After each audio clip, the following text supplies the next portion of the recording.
ꯑꯍꯥꯟꯕꯃꯛꯇꯗ ꯁꯂꯥꯏ story ꯆꯦꯅꯦꯜꯒꯤ ꯃꯍꯨꯠ ꯁꯤꯟꯖꯗꯨꯅ ꯀꯦꯔꯣꯂꯤꯅꯥ ꯈꯥꯏꯗꯦꯝꯅ ꯃꯌꯥꯝꯕꯨ ꯇꯔꯥꯝꯅ ꯑꯣꯛꯆꯕꯒ ꯂꯣꯏꯅꯅ ꯏꯀꯣꯛꯅꯣꯅ ꯈꯨꯔꯨꯝꯖꯔꯤ꯫ ꯉꯁꯤꯁꯨ ꯃꯍꯧꯁꯥꯒꯨꯝꯅ ꯅꯨꯡꯉꯥꯏꯔꯕ ꯐꯨꯡꯒꯥ ꯋꯥꯔꯤ ꯑꯃ ꯃꯤꯌꯥꯝꯒꯤꯗꯃꯛꯇ ꯄꯨꯗꯨꯅ ꯂꯥꯛꯆꯔꯤ꯫ ꯋꯥꯔꯤ ꯑꯁꯤꯒꯤ ꯃꯃꯤꯡꯅ ꯍꯧꯗꯣꯡꯅ ꯀꯥꯟꯕꯗ ꯚꯨꯠ ꯑꯣꯟꯈꯤꯕ꯫ ꯋꯥꯔꯤ ꯑꯁꯤꯕꯨ ꯏꯕꯤꯔꯛꯄꯅ ꯑꯊꯧꯕ ꯃꯤꯇꯩ꯫ ꯍꯧꯖꯤꯛ ꯋꯥꯔꯤ ꯑꯁꯤ ꯍꯧꯖꯔꯛꯂꯒꯦ, ꯃꯌꯥꯝ ꯄꯨꯟꯅ ꯇꯥꯃꯤꯟꯅꯔꯁꯤ꯫ ꯊꯥꯡꯖ ꯅꯨꯃꯤꯠ ꯂꯥꯟꯁꯤꯟꯕ ꯅꯣꯡꯌꯥꯏ ꯃꯇꯨꯡ ꯂꯩꯀꯥꯏꯒꯤ ꯃꯤꯁꯤꯡꯗꯨ ꯐꯤꯉꯧ ꯁꯦꯠꯂꯒ ꯀꯣꯏꯆꯦꯟ ꯆꯦꯟꯅꯔꯤ꯫ ꯂꯩꯀꯥꯏꯗꯨ ꯂꯥꯎ ꯈꯣꯡꯅꯕꯒꯤ ꯃꯤꯅꯤꯜꯅ ꯄꯨꯝꯅꯤꯜ ꯅꯤꯜꯂꯤ꯫ ꯀꯨꯂꯆꯥꯟꯁꯨ ꯄꯨꯡ ꯑꯃ ꯌꯥꯜꯂꯒ ꯃꯌꯨꯝꯗ ꯍꯣꯠꯇꯅ ꯆꯦꯟꯁꯤꯜꯂꯛꯏ꯫ ꯉꯥꯏꯍꯥꯛꯀꯤ ꯃꯇꯨꯡ ꯂꯩꯀꯥꯏꯗꯨ ꯎꯟ ꯋꯥꯏꯃꯨꯛ ꯆꯤꯛꯅꯈ꯭ꯔꯤ ꯅꯣꯡꯌꯥꯏ ꯃꯇꯨꯡꯗꯨ꯫ ꯀꯨꯂꯆꯥꯟꯗꯨ ꯐꯨꯡꯒꯥ ꯃꯅꯥꯛꯇ ꯇꯨꯃꯤꯟꯅ ꯐꯝꯂꯤ ꯃꯩ ꯍꯧꯒꯠ ꯍꯧꯒꯠꯅ꯫ ꯑꯣꯂꯦꯟꯅ "ꯀꯩꯗꯧꯕ ꯌꯥꯎꯔꯒꯦ ꯍꯥꯏꯋꯥꯅꯤ ꯕꯥꯖꯦ? ꯏꯔꯨꯖꯔꯒ ꯇꯨꯃꯤꯟꯅ ꯐꯝꯃꯒ ꯂꯩꯔꯤꯗꯨꯕꯣ?" ꯀꯨꯂꯆꯥꯟꯗꯨ ꯇꯨꯃꯤꯟꯅ ꯑꯗꯨꯝ ꯐꯝꯂꯤ꯫ ꯏꯪꯉꯦꯂꯩꯗꯨ ꯃꯄꯥꯟꯗꯒꯤ "ꯏꯕꯨꯡꯉꯣ, ꯊꯣꯡ ꯑꯃꯨꯛꯇ ꯍꯥꯡꯉꯨ." "ꯍꯩ ꯏꯕꯨꯡꯉꯣ, ꯊꯣꯡ ꯍꯥꯡꯕ ꯌꯥꯗꯦꯀꯣ." "ꯑꯁ ꯏꯃꯥꯅꯦ ꯕꯥꯖꯦ, ꯂꯨꯍꯣꯡꯕ ꯊꯤꯟꯕ ꯆꯠꯈꯤꯕꯅꯤ." "ꯍꯥ, ꯑꯗꯨꯗꯤ ꯃꯩ ꯑꯃ ꯄꯨꯔꯒ ꯊꯣꯛ." ꯑꯣꯂꯦꯟꯗꯨ ꯊꯣꯡ ꯍꯥꯡꯉꯤ꯫ "ꯑꯣꯟꯊꯣꯛꯅ ꯊꯦꯡꯂꯦꯗ ꯏꯃꯥꯗꯤ." "ꯅꯆꯜ ꯅꯨꯄꯤ ꯁꯤꯡꯉꯥꯏꯕꯗ ꯊꯦꯡꯂꯤꯕꯅꯤ꯫ ꯅꯨꯄꯤ ꯃꯌꯨꯝꯗ ꯃꯥꯒꯤ ꯈꯨꯗꯣꯞ ꯇꯥꯍꯧꯔꯦꯗꯅꯅꯦ, ꯐꯪꯕꯨꯗꯤ ꯐꯪꯂꯛꯑꯦ." ꯊꯣꯏꯕꯤꯅ ꯃꯃꯥꯒꯤ ꯇꯨꯡꯗꯒꯤ "ꯏꯃꯥ, ꯀꯤꯌꯦ ꯆꯪꯉꯁꯤ, ꯇꯨꯡꯗ ꯃꯤ ꯅꯔꯛꯄ ꯃꯥꯜꯂꯦꯕ." ꯏꯃꯨꯡꯗꯒꯤ ꯀꯨꯂꯆꯥꯟꯅ "ꯅꯣꯏꯕꯨ ꯍꯧꯖꯤꯛ ꯐꯥꯎꯕ ꯃꯄꯥꯟꯗ ꯀꯔꯤ ꯇꯧꯔꯤꯕꯒꯦ? ꯍꯥ? ꯑꯁ, ꯅꯨꯃꯤꯗꯥꯡꯁꯤꯗ ꯆꯥꯅꯅ ꯏꯁꯧ ꯌꯥꯝ ꯂꯥꯡꯈ꯭ꯔꯦ, ꯕꯨꯠ ꯊꯣꯛꯄꯗꯣ ꯉꯥꯏꯔꯦ." "ꯕꯨꯠ ꯅꯠꯇꯦ, ꯍꯤꯌꯥꯡ ꯑꯊꯧꯕꯅꯤ ꯊꯣꯛꯀꯗꯧꯔꯤꯕꯁꯤ." ꯊꯣꯏꯕꯤꯗꯨ ꯁ꯭ꯋꯥꯏ ꯂꯥꯎꯅ ꯏꯃꯨꯡꯗ ꯆꯦꯟꯁꯤꯜꯂꯛꯏ꯫ "ꯑꯁ, ꯑꯩꯈꯣꯏ ꯕꯥꯖꯤꯁꯦ ꯍꯩꯅꯗꯦꯍꯦ." ꯐꯨꯡꯒꯥꯗꯅꯤ ꯀꯨꯂꯆꯥꯟꯅ "ꯈꯥꯡꯒꯦꯟꯐꯝꯗ ꯍꯦꯛ ꯊꯝꯕꯒꯅꯤ ꯍꯧꯗꯣꯡ ꯑꯃꯨꯕꯤꯅ ꯀꯥꯟꯈꯤꯕꯗꯣ, ꯑꯗꯥꯏꯕꯤꯗꯣ꯫ ꯑꯗꯨꯗꯒꯤ ꯃꯍꯩ ꯆꯦꯟꯅꯕ ꯑꯗꯨꯝ ꯍꯧꯔꯦ꯫ ꯌꯨꯝꯕꯨꯗꯣ ꯈꯛ ꯂꯩꯔꯝꯗꯧ ꯃꯥꯜꯂꯦ ꯍꯧꯖꯤꯛ." ꯑꯣꯂꯦꯟꯅ "ꯑꯣꯟꯊꯣꯛꯄ ꯄꯨꯛꯆꯦꯜꯅꯤꯍꯦ ꯂꯩꯀꯥꯏꯁꯦ꯫ ꯏꯃꯥ, ꯑꯩ ꯑꯁꯤꯐꯝ ꯐꯥꯎꯗ ꯆꯠꯂꯨꯒꯦ." "ꯏꯕꯨꯡꯉꯣ, ꯅꯣꯡꯉꯥꯟꯕ ꯐꯥꯎ ꯂꯩꯕꯤꯌꯨꯀꯣ." ꯑꯣꯂꯦꯟꯗꯨ ꯅꯣꯡꯌꯥꯏ ꯃꯇꯨꯡ ꯑꯁꯤꯗ ꯏꯃꯨꯡ ꯑꯗꯨꯗ ꯌꯥꯔꯦꯛꯂꯤ꯫ ꯈꯣꯝꯗꯣꯟꯕꯤꯗꯨ ꯐꯤꯉꯧ ꯁꯦꯠꯂꯒ ꯑꯣꯂꯦꯟꯒꯤ ꯃꯅꯥꯛꯇ ꯐꯝꯂꯒ "ꯅꯣꯡꯃꯗꯤ ꯆꯪꯅꯤ, ꯏꯇꯣꯆꯥꯅ ꯅꯌꯥꯝꯕ ꯁꯃꯨꯗꯣ ꯀꯧꯕ ꯊꯥꯈꯤꯕꯗꯣ꯫ ꯃꯥ ꯂꯥꯛꯇ꯭ꯔꯤꯕ ꯐꯥꯎꯗꯤ ꯑꯩ ꯅꯥꯄꯟꯒꯤ ꯊꯧꯔꯝ ꯇꯧꯔꯣꯏ." ꯈꯣꯝꯗꯣꯟꯕꯤꯗꯨ ꯃꯆꯤꯟꯕꯥꯟꯗꯨ ꯐꯤ ꯈꯨꯝꯃꯒ ꯀꯞꯂꯤ꯫ ꯑꯣꯂꯦꯟꯅ "ꯏꯗꯣꯝꯆꯥ, ꯍꯨꯝꯅꯤꯗꯤ ꯆꯪꯅꯤ ꯇꯥꯗꯅ ꯁꯤꯗ ꯌꯧꯔꯛꯄꯗ. ꯑꯗꯣ ꯏꯗꯣꯝꯆꯥꯅ ꯄꯥꯝꯕꯗꯣ ꯑꯩ ꯂꯩꯀꯥꯏꯗ ꯍꯥꯏꯒꯦ. ꯇꯥ ꯁꯥꯃꯨ ꯍꯜꯂꯛꯇ꯭ꯔꯤ ꯐꯥꯎꯗ ꯉꯥꯏꯕꯤꯅꯕ ꯍꯥꯏꯗꯅ." ꯈꯣꯝꯗꯣꯟꯕꯤꯗꯨ ꯈꯥꯡꯉꯦꯟꯐꯝꯗ ꯐꯤꯉꯧ ꯀꯨꯞꯂꯒ ꯊꯝꯂꯤꯕ ꯃꯥꯒꯤ ꯅꯨꯄꯥꯗꯨꯗ ꯃꯨꯟꯅ ꯑꯃꯨꯛ ꯌꯦꯡꯂꯒ "ꯑꯗꯣ ꯏꯕꯨꯡꯉꯣ, ꯑꯁꯤꯕ ꯃꯁꯥꯁꯤ ꯍꯧꯗꯣꯡ ꯑꯃꯨꯕꯤꯅ ꯀꯥꯟꯈ꯭ꯔꯦꯅꯦ." "ꯑꯁ, ꯑꯗꯨꯅꯤ ꯂꯨꯔꯤꯁꯤ ꯏꯗꯣꯝꯆꯥ. ꯑꯗꯨꯅ ꯃꯥꯏꯕ ꯑꯃꯗꯤ ꯀꯧꯗꯕ ꯌꯥꯔꯣꯏ ꯏꯗꯣꯝꯆꯥ. ꯊꯥꯡꯖ ꯅꯨꯃꯤꯠꯀ ꯑꯣꯏꯔꯦ, ꯍꯌꯦꯡꯁꯨ ꯅꯣꯡꯃꯥꯏꯖꯤꯡꯅꯤ. ꯑꯗꯨꯅ ꯂꯥꯏꯁꯣꯟ ꯇꯤꯟꯁꯣꯟ ꯑꯃꯗꯤ ꯇꯧꯍꯧꯗꯕ ꯌꯥꯔꯣꯏ ꯏꯗꯣꯝꯆꯥ." ꯃꯣꯏ ꯑꯅꯤꯗꯨ ꯈꯥꯡꯒꯦꯟꯐꯝꯗ ꯐꯤꯉꯧꯅ ꯀꯨꯞꯂꯒ ꯊꯝꯂꯤꯕ ꯑꯁꯤꯕ ꯑꯇꯥꯏꯕꯤꯗ ꯌꯦꯡꯂꯤ꯫ ꯑꯌꯨꯛꯅꯤ꯫ ꯀꯨꯂꯆꯥꯟꯗꯨ ꯄꯨꯡ ꯑꯃ ꯌꯥꯜꯂꯒ ꯈꯣꯝꯗꯣꯟꯕꯤ ꯍꯣꯏꯗ ꯂꯥꯛꯏ꯫ ꯀꯨꯂꯆꯥꯟꯗꯨ ꯊꯣꯡꯒꯥꯜꯗꯒꯤ ꯈꯥꯡꯒꯦꯟꯐꯝꯗ ꯀꯨꯞꯄꯒ ꯊꯝꯃꯤꯕ ꯑꯇꯥꯏꯕꯤꯗꯨ ꯎꯕꯗ "ꯑꯩꯁꯨ ꯑꯁꯤꯕꯁꯦ ꯁꯦꯟꯅꯕꯗ ꯊꯕꯛ ꯑꯃ ꯍꯦꯛ ꯑꯣꯏꯗ. ꯑꯇꯥꯏꯕꯤꯅ ꯁꯤꯔꯝꯗꯥꯏ ꯑꯩꯉꯣꯟꯗ ꯍꯥꯏꯔꯝꯕꯅꯤ, ꯇꯥꯗꯅ ꯑꯩꯕꯨ ꯄꯨꯊꯣꯛꯄꯤꯌꯨ ꯍꯥꯏꯗꯅ. ꯑꯩꯅꯁꯨ ꯈꯨꯝꯃꯤ, ꯑꯇꯥꯏꯕꯤꯌꯥ, ꯑꯩꯅ ꯉꯥꯏꯔꯤꯁꯤꯁꯨ ꯅꯪ ꯁꯤꯕꯅꯦꯗꯅ. ꯋꯥꯈꯜꯂꯣꯟꯁꯤ ꯌꯥꯝ ꯃꯥꯟꯅꯔꯝꯕꯒꯤ ꯋꯥꯅꯤꯗ ꯄꯣꯠꯁꯤ." "ꯀꯅꯥꯒꯅꯣ ꯑꯩꯅ ꯋꯥꯔꯤ ꯁꯥꯔꯤꯁꯦ? ꯑꯇꯥꯏꯕꯤꯒꯔꯥ ꯑꯩꯅ ꯋꯥꯔꯤ ꯁꯥꯔꯤꯁꯤꯕꯣ?" ꯀꯨꯂꯆꯥꯟꯒꯤ ꯇꯨꯡꯗꯒꯤ ꯃꯥꯏꯕꯅ "ꯀꯨꯂꯆꯥꯟ, ꯀꯅꯥ? ꯍꯩ, ꯑꯩꯅꯤꯅꯦ. ꯂꯥꯎ, ꯆꯪꯉꯛꯎ, ꯀꯤꯒꯅꯨ. ꯈꯨꯜ ꯂꯩꯀꯥꯏꯁꯦ ꯈꯨꯟꯇꯥꯛ ꯂꯥꯟꯁꯤꯔꯦꯅꯦ ꯅꯣꯏꯕꯣ. ꯍꯤꯌꯥꯡ ꯑꯊꯧꯕ ꯊꯣꯛꯑꯦꯗꯅ ꯑꯩꯒꯤ ꯈꯨꯜ ꯐꯥꯎꯕ ꯇꯥꯔꯦ. ꯑꯗꯨꯒ ꯀꯔꯤꯃꯠꯇ ꯍꯦꯛ ꯊꯦꯡꯅꯗꯦ ꯑꯩꯅ ꯂꯥꯛꯄꯗꯗꯤ. ꯂꯥꯎ ꯂꯥꯎ, ꯅꯣꯏꯅ ꯀꯤꯔꯗꯤꯅꯦ ꯀꯔꯝ ꯇꯧꯅꯤ ꯂꯩꯀꯥꯏꯁꯦ? ꯍꯥ ꯀꯨꯜꯂꯥ." ꯑꯇꯥꯏꯕꯤꯒꯤ ꯑꯁꯤꯕ ꯃꯁꯥꯗꯨ ꯃꯥꯏꯕꯅ ꯂꯥꯏꯒꯤ ꯊꯧꯔꯝ ꯈꯔ ꯇꯧꯔꯒ ꯈꯣꯝꯗꯣꯟꯕꯤꯗ "ꯅꯨꯃꯤꯠ 9ꯅꯤ ꯊꯝꯗ ꯌꯥꯔꯣꯏꯗꯧꯔꯦ ꯑꯁꯤꯕꯁꯤ ꯏꯆꯦ." "ꯍꯥ, ꯅꯨꯃꯤꯠ 9ꯅꯤ ꯍꯥꯏꯕ? ꯑꯗꯨꯗꯤ ꯀꯔꯤꯒꯤꯅꯣ ꯑꯃꯥꯏꯕ?" ꯑꯩꯅ ꯑꯁꯤꯕꯒꯤ ꯍꯛꯆꯥꯡꯗ ꯂꯥꯏꯒꯤ ꯊꯧꯔꯝ ꯇꯧꯔꯤꯕꯁꯤ ꯃꯥꯕꯨ ꯀꯥꯟꯈꯤꯕ ꯍꯧꯗꯣꯡꯗꯣ ꯑꯃꯨꯛ ꯀꯧꯔꯤꯕꯅꯤ ꯍꯧꯗꯣꯡꯗꯨꯅ ꯑꯃꯨꯛ ꯀꯥꯟꯊꯣꯛꯍꯜꯂꯒ ꯄꯣꯂꯣꯏꯁꯤ ꯍꯛꯆꯥꯡꯁꯤ ꯃꯗꯨ ꯇꯧꯗꯗꯅ ꯇꯨꯔꯦꯜ ꯈꯣꯡꯕꯥꯟꯗ ꯍꯦꯛ ꯄꯣꯂꯣꯏꯕ ꯄꯨꯔꯨꯕꯗ ꯕꯨꯠ ꯇꯝꯅꯔꯥꯏ ꯑꯣꯟꯒꯗꯧꯔꯤꯕꯅꯤ ꯑꯁꯤꯕꯁꯤ ꯃꯥꯏꯕꯒꯤ ꯋꯥꯗꯣ ꯈꯣꯝꯗꯣꯟꯕꯤꯁꯨ ꯍꯥꯏꯔꯝꯃꯤ ꯈꯣꯝꯗꯣꯟꯕꯤꯗꯨ ꯃꯀꯣꯛ ꯑꯗꯨ ꯄꯥꯏꯔꯒ ꯏꯁ ꯀꯔꯤ ꯃꯇꯧꯅꯣ ꯑꯩꯒꯤ ꯂꯥꯏꯕꯛꯇ ꯇꯝꯂꯤꯕ ꯑꯁꯤꯕꯣ ꯑꯣꯂꯦꯟ ꯅꯪ ꯃꯥꯏꯕꯅ ꯍꯥꯏꯔꯤꯕ ꯃꯇꯝꯁꯤ ꯐꯥꯎꯗꯤ ꯂꯩꯀꯥꯏꯒꯤ ꯅꯍꯥ ꯈꯔ ꯈꯣꯝꯂꯒ ꯌꯨꯝꯗ ꯂꯦꯛꯄꯤꯌꯨ ꯏꯕꯨꯡꯉꯣ ꯍꯜꯂꯛꯇ꯭ꯔꯤꯕ ꯐꯥꯎꯕꯗꯤ ꯀꯤꯒꯅꯨ ꯏꯗꯣꯝꯆꯥ ꯅꯆꯥ ꯑꯩ ꯂꯩꯔꯤ ꯀꯔꯤꯝꯇ ꯋꯥꯒꯅꯨ ꯅꯨꯃꯤꯠ ꯍꯨꯝꯅꯤ ꯁꯨꯕ ꯅꯨꯃꯤꯠꯅꯤ ꯃꯥꯏꯕꯗꯨ ꯑꯁꯤꯕ ꯑꯇꯥꯏꯕꯤꯗ ꯀꯨꯞꯂꯤꯕ ꯐꯤꯡꯉꯧ ꯑꯗꯨ ꯍꯦꯛ ꯍꯥꯏꯗꯣꯛꯄꯒ ꯑꯇꯥꯏꯕꯤꯗꯨ ꯃꯌꯥ ꯀꯥꯔꯒ ꯃꯃꯤꯠꯇꯨ ꯄꯥꯡꯂꯒ ꯂꯩꯔꯝꯃꯤ ꯃꯥꯏꯕꯗꯨꯅ ꯏꯁ ꯍꯩꯅꯈꯤꯗ꯭ꯔꯦꯗ ꯐꯤꯕꯝꯁꯤꯗꯤ ꯂꯐꯨꯒꯤ ꯃꯣꯟꯁꯤꯁꯨ ꯄꯤꯛꯃꯟꯈ꯭ꯔꯦ ꯑꯁꯤꯕꯅ ꯈꯪꯍꯜꯂꯤꯕꯁꯤ ꯏꯕꯨꯡꯉꯣ ꯑꯣꯂꯦꯟ ꯑꯣꯂꯦꯟꯗꯨ ꯁꯨꯃꯥꯡ ꯅꯥꯄꯤ ꯐꯥꯜꯂꯤ ꯌꯣꯝꯄꯥꯛꯅ ꯏꯄꯜ ꯀꯧꯕꯤꯕ꯭ꯔꯥ ꯂꯥꯎꯅꯦ ꯅꯪꯕꯣ ꯑꯇꯥꯏꯕꯤꯁꯦ ꯏꯁꯤꯡ ꯈꯧꯔꯥꯡꯕ꯭ꯔꯥ ꯀꯔꯤꯅꯣ ꯃꯌꯥꯁꯦ ꯃꯀꯥ ꯂꯥꯝꯃꯤꯅꯦ ꯍꯥ ꯏꯁꯤꯡ ꯀꯧꯔꯦ ꯍꯥꯏꯔꯣ ꯈꯥꯇꯣꯟꯕꯣ ꯐꯥꯒꯤ ꯇꯧꯕꯅꯤ ꯄꯪꯃꯟꯈ꯭ꯔꯦꯗ ꯅꯪꯁꯨ ꯑꯁꯤꯕꯗ ꯐꯥꯒꯤ ꯇꯧꯕ ꯐꯥꯎ ꯍꯦꯛ ꯈꯪꯗꯦ ꯂꯥꯎ ꯃꯌꯥꯁꯦ ꯂꯤꯟꯒ ꯆꯪꯕ ꯇꯥꯔꯦ ꯑꯃꯨꯛꯇ ꯎꯝꯁꯤꯟꯁꯤ ꯍꯣꯏ ꯏꯄꯜ ꯑꯣꯂꯦꯟꯅ ꯑꯇꯥꯏꯕꯤꯒꯤ ꯈꯗꯥꯡꯒ ꯃꯀꯣꯛ ꯑꯗꯨ ꯄꯥꯏꯔꯒ ꯃꯌꯥꯗꯨ ꯎꯝꯁꯤꯜꯂꯤ ꯑꯗꯨꯒ ꯃꯥꯏꯕꯅ ꯃꯀꯣꯛꯇꯒꯤ ꯈꯗꯥꯡ ꯐꯥꯎꯕ ꯐꯤ ꯌꯦꯠꯂꯒ ꯀꯟꯅ ꯀꯤꯔꯤ ꯌꯥꯔꯦ ꯌꯥꯔꯦ ꯃꯃꯥꯏꯁꯦ ꯆꯞꯁꯤꯜꯂꯦ ꯏꯄꯜ ꯃꯃꯤꯠꯁꯤꯗꯤ ꯀꯃꯥꯏꯅ ꯇꯧꯕ ꯃꯃꯤꯠꯁꯦ ꯈꯨꯝꯖꯤꯟꯕ ꯌꯥꯗꯦꯅꯦ ꯅꯪꯕꯨ ꯏꯕꯣ ꯑꯗꯨꯝ ꯊꯝꯃꯁꯤꯗ ꯅꯨꯃꯤꯠ ꯊꯥ ꯊꯋꯥꯟꯃꯤꯆꯥꯛ ꯌꯦꯡꯖꯅꯕ ꯍꯣꯏ ꯑꯗꯨꯗꯤ ꯏꯄꯜ ꯉꯁꯤ ꯁꯨꯃꯥꯡꯁꯦ ꯈꯜꯂꯒꯦ ꯏꯄꯜ ꯅꯨꯃꯤꯗꯥꯡꯅꯤ ꯃꯥꯏꯕꯁꯨ ꯍꯟꯈ꯭ꯔꯦ ꯈꯣꯝꯗꯣꯟꯕꯤꯒꯤ ꯁꯨꯃꯥꯡꯗ ꯂꯩꯀꯥꯏꯒꯤ ꯅꯍꯥ ꯈꯔ ꯌꯥꯔꯦꯛꯂꯤ ꯑꯃꯨꯖꯥꯎꯅ ꯏꯇꯥꯎꯁꯦ ꯑꯩ ꯃꯌꯥꯏ ꯊꯪꯒꯦꯕ ꯇꯣꯝꯕꯅ ꯅꯪꯅ ꯊꯪꯉꯤꯁꯦ ꯃꯌꯥꯏꯅꯤꯅꯦ ꯍꯣꯏ ꯆꯨꯝꯃꯦ ꯇꯣꯝꯕ ꯑꯗꯣ ꯂꯦ ꯅꯪ ꯇꯨꯝꯗꯕꯤ ꯂꯩꯌꯣꯕ ꯑꯩꯈꯣꯏ ꯅꯨꯃꯤꯗꯥꯡ ꯇꯨꯝꯒꯦ ꯅꯪ ꯅꯨꯡꯊꯤꯜ ꯇꯨꯝꯃꯣꯕ ꯑꯣꯂꯦꯟꯗꯨ ꯑꯃꯨꯖꯥꯎꯗ ꯌꯦꯡꯂꯒ ꯑꯩ ꯇꯨꯝꯗꯦ ꯏꯇꯥꯎ ꯑꯩꯒꯤꯁꯦ ꯐꯝꯃꯤꯕꯅꯤꯅꯦ ꯏꯇꯥꯎ ꯄꯥꯛꯄꯅ ꯑꯃꯨꯖꯥꯎ ꯅꯪ ꯌꯨꯝꯗ ꯍꯟꯒꯦꯒ ꯍꯟꯈ꯭ꯔꯣ ꯅꯪꯅ ꯀꯤꯍꯜꯂꯦ ꯑꯩꯈꯣꯏꯁꯦ ꯅꯠꯇ꯭ꯔꯒ ꯅꯪ ꯑꯁꯤꯕꯒꯤ ꯃꯅꯥꯛꯇ ꯀꯩꯅꯣ ꯍꯧꯖꯤꯛꯀꯤꯗꯣ ꯀꯩꯅꯣ ꯍꯧꯖꯤꯛꯀꯤꯗꯨꯕꯨ ꯃꯌꯥꯝ ꯇꯣꯝꯕꯒ ꯑꯃꯨꯖꯥꯎꯒ ꯄꯥꯛꯄꯒꯗꯨ ꯃꯁꯝ ꯃꯅꯥ ꯌꯨꯡꯉꯤ ꯑꯣꯂꯦꯟꯅ ꯅꯣꯡ ꯈꯥꯛꯄꯅꯤ ꯀꯩꯗꯧꯔꯒꯦ ꯃꯌꯥꯝ ꯇꯨ ꯅꯣꯡꯁꯨ ꯆꯨꯔꯤ ꯍꯩꯃ ꯀꯧꯏꯅꯦ ꯑꯁꯤꯕꯁꯦ ꯅꯣꯡ ꯂꯣꯏꯅ ꯆꯣꯠꯄ ꯇꯥꯔꯦ ꯑꯣꯂꯦꯟꯅ ꯑꯇꯥꯏꯕꯤꯒꯤ ꯑꯁꯤꯕ ꯃꯁꯥꯗꯨ ꯂꯥ ꯑꯄꯥꯛꯄ ꯑꯃꯅ ꯃꯁꯥꯗ ꯂꯣꯏꯅ ꯈꯟꯖꯤꯟꯕꯤ ꯑꯍꯤꯡꯅꯤ ꯑꯣꯂꯦꯟꯗꯨ ꯐꯛꯇ ꯐꯝꯃꯒ ꯃꯣꯏ ꯑꯍꯨꯝꯗ ꯌꯦꯡꯂꯤꯉꯩ ꯃꯄꯥꯟꯗ ꯅꯣꯡ ꯃꯔꯛꯇ ꯈꯥꯡꯒꯦꯟꯐꯝꯗ ꯃꯨꯁꯨꯛ ꯃꯨꯕ ꯍꯧꯗꯣꯡ ꯑꯃ ꯑꯁꯤꯕꯒꯤ ꯃꯅꯥꯛꯇ ꯂꯦꯞꯂꯒ ꯑꯣꯂꯦꯟꯗ ꯃꯨꯟꯅ ꯌꯦꯡꯂꯒ ꯂꯩꯔꯝꯕ ꯑꯗꯨꯗ ꯑꯣꯂꯦꯟꯗꯨ ꯁ꯭ꯋꯥꯏ ꯂꯥꯎꯏ ꯑꯩꯗꯤ ꯋꯥꯈꯜ ꯑꯃ ꯇꯧꯔꯨꯔꯦ ꯑꯣꯂꯦꯟꯒ ꯍꯧꯗꯣꯡꯒ ꯉꯥꯏꯍꯥꯛ ꯃꯨꯟꯅ ꯌꯦꯡꯅꯔꯒ ꯍꯧꯗꯣꯡꯗꯨ ꯑꯃꯝꯕꯗ ꯃꯅꯤꯡ ꯍꯜꯂꯒ ꯆꯪꯈꯤ ꯑꯣꯂꯦꯟꯗꯨ ꯁꯣꯔ ꯑꯁꯥꯡꯕ ꯑꯃ ꯍꯣꯜꯂꯒ ꯑꯀꯤꯕ ꯐꯥꯎꯗ꯭ꯔꯕ ꯃꯤ ꯏꯁꯩ ꯇꯥꯅꯤꯡꯗ꯭ꯔꯕ ꯃꯤ ꯍꯩ ꯎꯕꯗ ꯇꯤꯟ ꯆꯨꯡꯗ꯭ꯔꯕ ꯃꯤ ꯐꯖꯕ ꯎꯕꯗ ꯑꯄꯥꯝꯕ ꯐꯥꯎꯗ꯭ꯔꯕ ꯃꯤ ꯑꯍꯥꯎꯕ ꯎꯕꯗ ꯆꯥꯅꯤꯡꯕ ꯄꯣꯛꯇ꯭ꯔꯕ ꯃꯤ ꯃꯥ ꯇꯥꯏꯕꯪ ꯃꯤ ꯅꯠꯇ꯭ꯔꯕꯅꯤ ꯀꯥꯟꯅꯗꯦ ꯉꯥꯏꯍꯥꯛ ꯇꯨꯝꯒꯦ ꯑꯣꯂꯦꯟꯅ ꯍꯦꯛ ꯍꯤꯛꯊꯈꯤꯕꯒ ꯍꯧꯗꯣꯡ ꯑꯃꯨꯕꯗꯨ ꯃꯃꯤꯠꯇꯨ ꯉꯣꯔꯣꯛ ꯉꯧꯅ ꯑꯃꯝꯕꯗꯒꯤ ꯇꯞꯅ ꯑꯃꯨꯛ ꯊꯣꯔꯛꯏ ꯅꯣꯡ ꯃꯔꯛ ꯑꯗꯨꯒ ꯑꯇꯥꯏꯕꯤꯒꯤ ꯑꯁꯤꯕ ꯃꯁꯥ ꯃꯊꯛꯇ ꯇꯞꯅ ꯀꯥꯔꯒ ꯑꯇꯥꯏꯕꯤꯗ ꯃꯨꯟꯅ ꯌꯦꯡꯂꯤ ꯍꯧꯗꯣꯡꯗꯨ ꯑꯍꯤꯡ ꯅꯣꯡꯌꯥꯏꯗꯨ ꯅꯣꯡ ꯆꯨꯕꯒꯤ ꯃꯈꯣꯜꯁꯨ ꯇꯞ ꯇꯞ ꯇꯥꯔꯤ ꯑꯣꯂꯦꯟꯁꯨ ꯐꯖꯅ ꯇꯨꯝꯂꯤꯉꯩ ꯈꯥꯡꯒꯦꯟꯐꯝꯗ ꯅꯨꯄꯥ ꯑꯃ ꯀꯞꯄꯒꯤ ꯈꯣꯟꯖꯦꯜ ꯇꯣꯝꯕꯅ ꯃꯪꯉꯣꯏ ꯀꯔꯤꯑꯣꯏ ꯇꯥꯏ ꯇꯣꯝꯕꯗꯨ ꯃꯃꯤꯠ ꯁꯠ ꯂꯥꯎꯅ ꯄꯥꯡꯊꯣꯔꯛꯂꯒ ꯈꯥꯡꯒꯦꯟꯐꯝꯗ ꯀꯤꯅ ꯌꯦꯡꯉꯤ ꯀꯔꯤꯅꯣ ꯍꯧꯖꯤꯛꯀꯤꯗꯨꯕꯣ ꯇꯝꯅꯔꯛꯏꯔꯣ ꯇꯣꯝꯕꯗꯨ ꯁꯨꯃꯥꯡꯗꯨ ꯂꯩ ꯂꯩꯗꯅ ꯌꯦꯡꯂꯤꯉꯩ ꯈꯥꯡꯒꯦꯟꯐꯝ ꯂꯣꯝꯗ ꯑꯇꯥꯏꯕꯤꯗꯨ ꯂꯣꯡꯅ ꯍꯥꯏꯒꯠꯈꯤꯕꯒꯨꯝꯅ ꯇꯣꯝꯕꯗꯨ ꯃꯃꯤꯠꯅ ꯆꯦꯞꯅ ꯎꯈꯤꯕꯒꯨꯝ ꯑꯣꯂꯦꯟ ꯑꯁꯤꯕ ꯍꯧꯒꯠꯈ꯭ꯔꯦ ꯃꯌꯥꯝ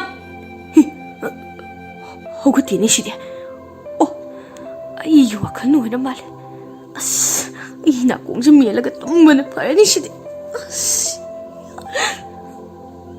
ꯇꯣꯝꯕꯗꯨ ꯃꯀꯣꯛꯇꯨ ꯐꯤꯅ ꯈꯨꯝꯃꯒ ꯂꯣꯡꯅ ꯇꯨꯝꯈ꯭ꯔꯦ ꯃꯅꯥꯀꯣꯡꯗꯨ ꯃꯦꯜꯂꯒ ꯑꯗꯨꯒ ꯄꯥꯔꯞꯅ ꯆꯨꯔꯤꯕ ꯅꯣꯡꯒꯤ ꯏꯁꯤꯡꯅ ꯑꯁꯤꯕ ꯑꯇꯥꯏꯕꯤꯒꯤ ꯀꯨꯞꯄꯤꯕ ꯐꯤꯉꯧꯗꯨ ꯆꯣꯠꯂꯒ ꯑꯇꯥꯏꯕꯤꯒꯤ ꯃꯃꯥꯏꯗ ꯂꯣꯏꯅ ꯅꯞꯁꯤꯜꯂꯒ ꯂꯩꯔꯤ ꯑꯇꯥꯏꯕꯤꯒꯤ ꯃꯃꯤꯠꯁꯨ ꯄꯥꯡꯂꯤ ꯏꯁꯤꯡ ꯆꯣꯠꯄ ꯐꯤ ꯃꯅꯨꯡ ꯑꯗꯨꯗ ꯅꯣꯡ ꯄꯥꯊꯈ꯭ꯔꯦ ꯑꯗꯨꯕꯨ ꯅꯣꯡ ꯉꯥꯟꯒꯗꯕꯗꯤ ꯋꯥꯠꯂꯤ ꯑꯃꯨꯖꯥꯎꯗꯨ ꯃꯃꯤꯠ ꯈꯪꯄꯥꯡ ꯄꯥꯡꯊꯣꯔꯛꯂꯒ ꯑꯁ ꯈꯣꯡ ꯍꯥꯝꯅꯤꯡꯉꯦꯅꯦ ꯑꯃꯨꯖꯥꯎꯗꯨ ꯐꯨꯛ ꯂꯥꯎꯅ ꯍꯧꯒꯠꯂꯛꯂꯒ ꯃꯅꯤꯡꯗ ꯆꯦꯟꯈꯤ ꯑꯃꯨꯖꯥꯎꯗꯨ ꯁꯠ ꯂꯥꯎꯅ ꯐꯝꯊꯔꯒ ꯑꯔꯨꯝꯕꯁꯤꯡꯗꯨ ꯃꯌꯦꯛ ꯁꯦꯡꯅ ꯊꯥꯗꯕ ꯍꯦꯛ ꯂꯣꯏꯕꯒ ꯃꯥꯅ ꯂꯩꯔꯤꯕ ꯃꯐꯝꯁꯤ ꯑꯁꯤꯕꯒꯤ ꯁꯪꯐꯝꯗꯅꯤ ꯍꯥꯏꯕ ꯈꯪꯅꯤꯡ ꯅꯤꯡꯁꯤꯡꯂꯛꯏ ꯑꯁ ꯑꯩꯗꯤ ꯈꯣꯡ ꯍꯥꯝꯅꯤꯡꯃꯟꯗꯅ ꯀꯥꯎꯏꯅꯦ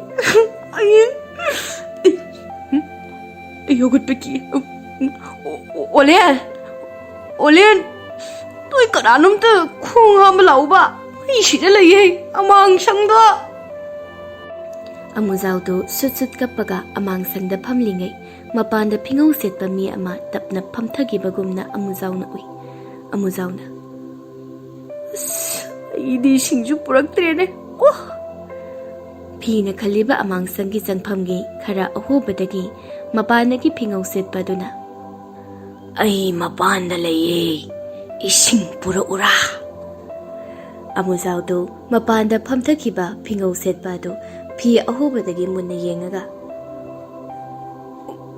ꯑꯣꯂꯦꯟ ꯍꯣꯏꯅꯁꯨ ꯐꯧꯕ ꯐꯩꯖꯨꯞꯇꯁꯨ ꯑꯉꯧꯕ ꯌꯥꯎꯍꯧꯕꯅꯤ ꯏꯇꯥꯎ ꯏꯁꯤꯡ ꯄꯨꯔꯛꯄ꯭ꯔꯣ ꯏꯁꯤꯡ ꯄꯨꯔꯛꯄ꯭ꯔꯣ ꯍꯥꯏꯁꯦ ꯅꯪꯗꯣ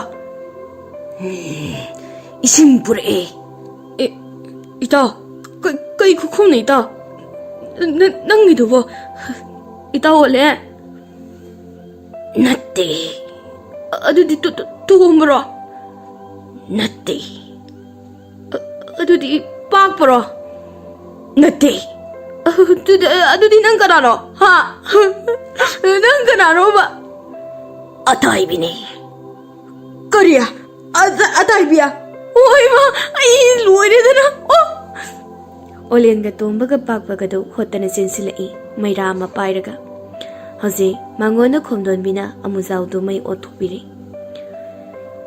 ꯅꯠꯇꯦ ꯅꯪꯕꯨ ꯅꯃꯥꯟꯅꯕ ꯑꯃ ꯍꯧꯕ ꯌꯥꯗ꯭ꯔꯥ ꯍꯥꯏꯕꯅꯤ ꯃꯤ ꯅꯪꯕꯨ ꯑꯃꯨꯖꯥꯎ ꯑꯁ ꯀꯥꯏꯗꯩꯅꯣ ꯑꯗꯨꯏꯗꯣꯝꯆꯥ ꯈꯨꯠꯂꯣꯝ ꯑꯃꯅꯤ ꯁꯤꯗꯤ ꯀꯥꯏꯗꯩ ꯏꯃꯥꯟꯅꯕ ꯑꯩ ꯑꯁꯤꯕ ꯐꯥꯎꯕ ꯅꯤꯡꯁꯤꯡꯗ꯭ꯔ ꯀꯥꯟꯁꯤꯗ ꯑꯩꯅ ꯈꯣꯡꯉꯥꯝ ꯍꯦꯛ ꯂꯣꯏꯕꯒ ꯏꯁꯤꯡ ꯄꯨꯔꯝꯗꯕꯒ ꯃꯄꯥꯟꯗꯒꯤ ꯌꯥꯝ ꯀꯤꯕ ꯈꯣꯟꯖꯦꯜꯗ ꯑꯩ ꯃꯄꯥꯟꯗ ꯂꯩ ꯍꯥꯏꯔꯛꯄꯒꯤ ꯋꯥꯅꯤ ꯑꯗꯨꯝꯁꯦ 이생 비라게 알쁘이 와네.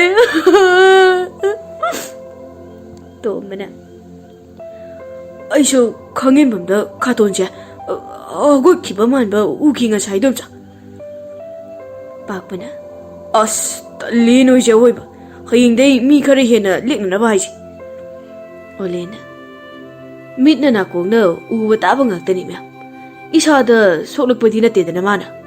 허직 미 옥톡리 미크롭 타래 깸 떠러 허잉데디 눈틸 뚜머가 누미당 머름 부비 사느라가 레이시.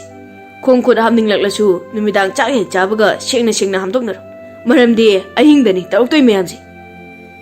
또머가 아무자우가 빠꾸가나 하 콤돈미나 파기 떠오리니 파래 너희수 포타나바 떠오러 아이수 쌍하겠고 아무자우도 마똥다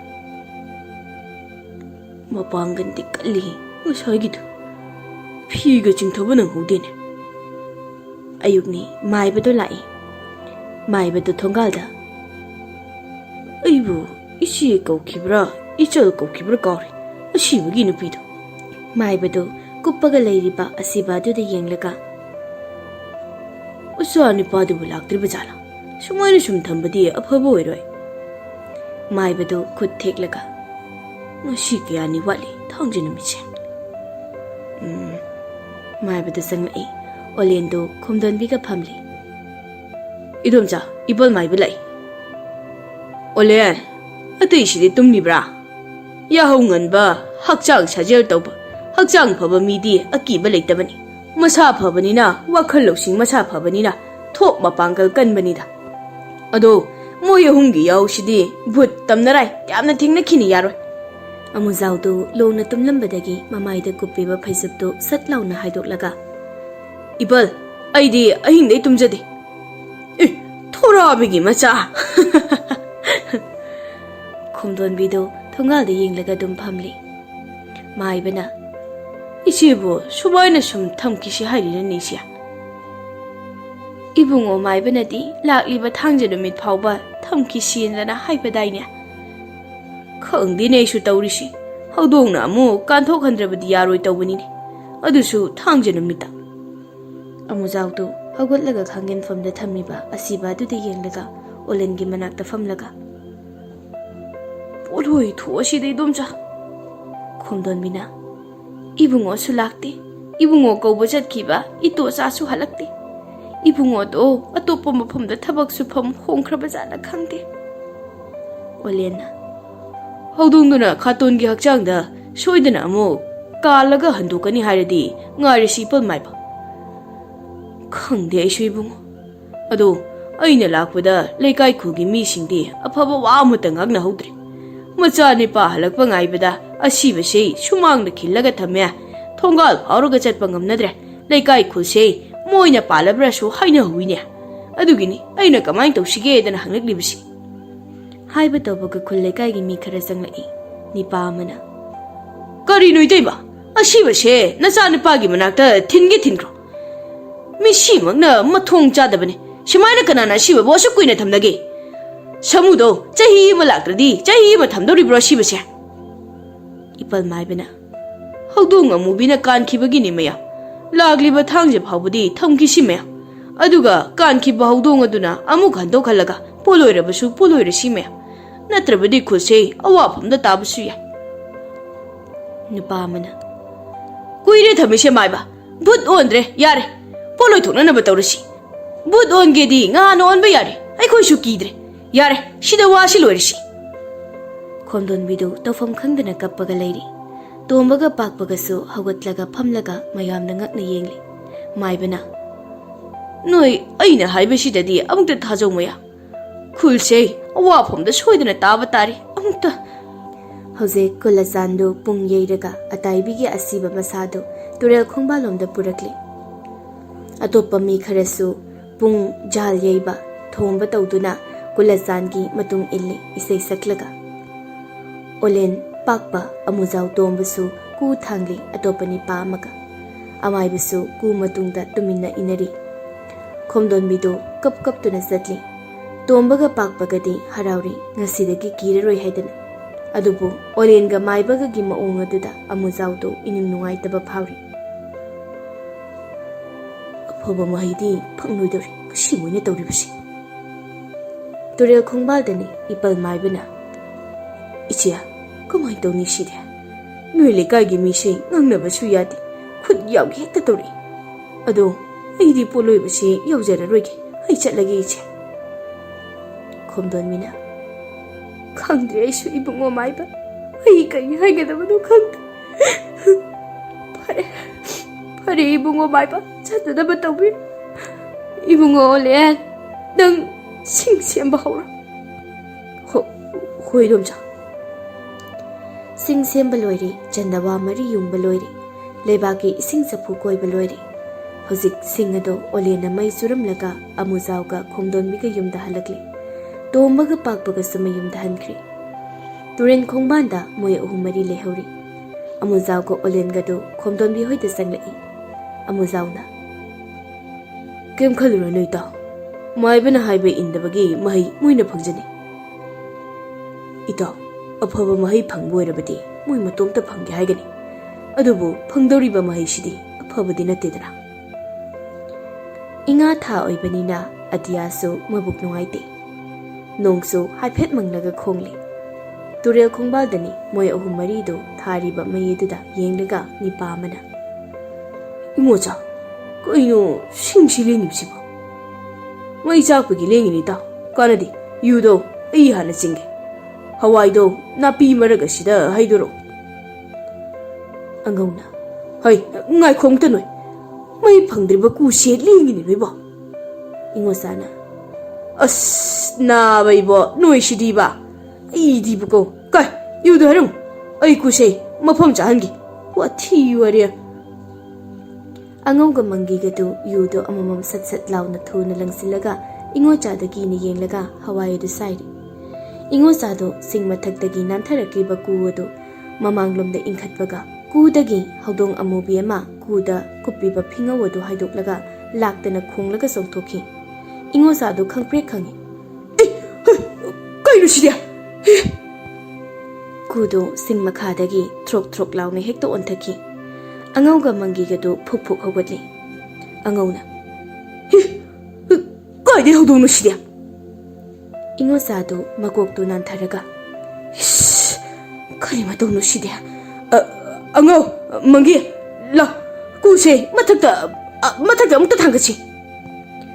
Angauga mangiga ingosagadu kudu ik sangaga sing mathakta thangatlakpaga kudu maphang marang ama khangdakai throk launa khawang menta kai nomlaga ku manungdagi ataibigi asiba changdu mayadu launa karaga huya singado tumtrik tumlaga mamit ani do Houdong mamit ka chap banana longna haigalai asibado sadona khonglaga ataibido kugi khong makharom thangbada ku thangatliba ingochadi mangondo ansilaga phamna longna haugalakliba ataibigi phibamadu ubada ingochado ataibida yenglaga kudu nomlaga laikri mangiga angogado kudagi haugalakliba asibado ubada yuga hawaigado punno othorai Bhoot olaba ataibigi singjang muk chawba makhut khuzin aniedo ku mapanda tap pairakpaga mangiga angogado kudu khangtha thadaraga lepaga niklaga ataibida yengliba ingochado moi anina lauraga soro chinglaga pukre turel mapandagi ataibidu kuda phamaga moi ahumda yenglaga sadawna makhyat launa karaga lauraga lehawi mangiga angogana ingochadu yet oi kolaga ingochagi yumda sumangda khangpham phamalaga ingojana laurai Ibema mai amukta puthoro thuna ingosagi machanupi halakpidu Phungagi mainam mama pairaga senthorei taso kaidobu yaurge ha ingosadu wawa launa kapai